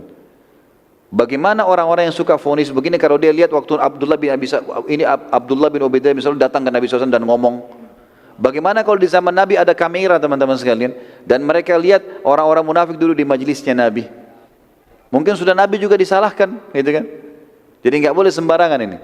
Kita harus tetap adil melihat individu muslim itu. Karena kita tidak bisa tahu ini munafik atau bukan, gitu kan? Dan kalaupun dia datang ngobrol, Nabi SAW masih layani, bahkan dia minta 700 personel ini jangan dibunuh. Terus saja dia datang, ya. Abdullah terus mengatakan, aku tidak akan membiarkanmu wahai Rasulullah sampai engkau berbuat baik pada sekutu-sekutuku. Sampai akhirnya Nabi SAW mengatakan, baiklah, ambil semua untukmu, silahkan. Akhirnya Abdullah memerintahkan agar 700 orang itu dibebaskan. Sebagian dari kaum Qainuqa karena masih takut dan akhirnya karena takut mereka hijrah ke wilayah Khaybar. Mereka hijrah ke wilayah Khaybar. Terakhir teman-teman sebagai penutup adalah Sariyah Zaid bin Harithah. Ini semua kejadian sebelum perang Uhud. InsyaAllah nanti malam kita akan bahas awal peperangan Uhud itu sendiri. Sariyah Zaid bin Harithah ke Al-Quradah, daerah Al-Quradah, masuk wilayah Najd antara Rabzah dan Ghamrah di tepi Zatul Irq. Ya, dikenal juga dengan perang Zatul Irq. Sariyah saya sudah bilang teman-teman definisinya adalah 3 orang ke atas, 3 sampai 100 ya. Di atas 100 sudah dinamakan pasukan. Kurang dari 100, 3 sampai 100 dikatakan Sariyah. Pada saat itu Allah Azza wa Jalla menakdirkan terjadi pertemuan antara seorang sahabat yang bernama Sulaik. Pernah bersahabat dengan salah satu dari kafir Quraisy yang bernama Naim bin Mas'ud. Naim bin Mas'ud. Suatu hari pada saat sedang mabuk bersama, lalu Naim dalam keadaan mabuk tidak sadar menceritakan info tentang kafilahnya Abu Sufyan, kafilahnya Quraisy. Jadi Sulaik ini muslim. Dia bersahabat sama Naim bin Mas'ud. Satu waktu bertemu, kafir sama muslim bertemu, teman sama teman di satu tempat. Rupanya si Naim ini lagi mabuk. Lalu dia ceritakan bahwasanya ada kafilah Quraisy mau keluar. Dia sudah tidak sadar ini muslim depannya atau bukan. Tapi ini dianggap temannya. Maka spontan waktu itu dengan sangat detail diceritakan, Sulaik mengumpulkan seluruh info tentang kafilah tersebut dari Naim lalu segera melaporkan kepada Nabi sallallahu alaihi wasallam, ya. Pada saat itu teman-teman sekalian,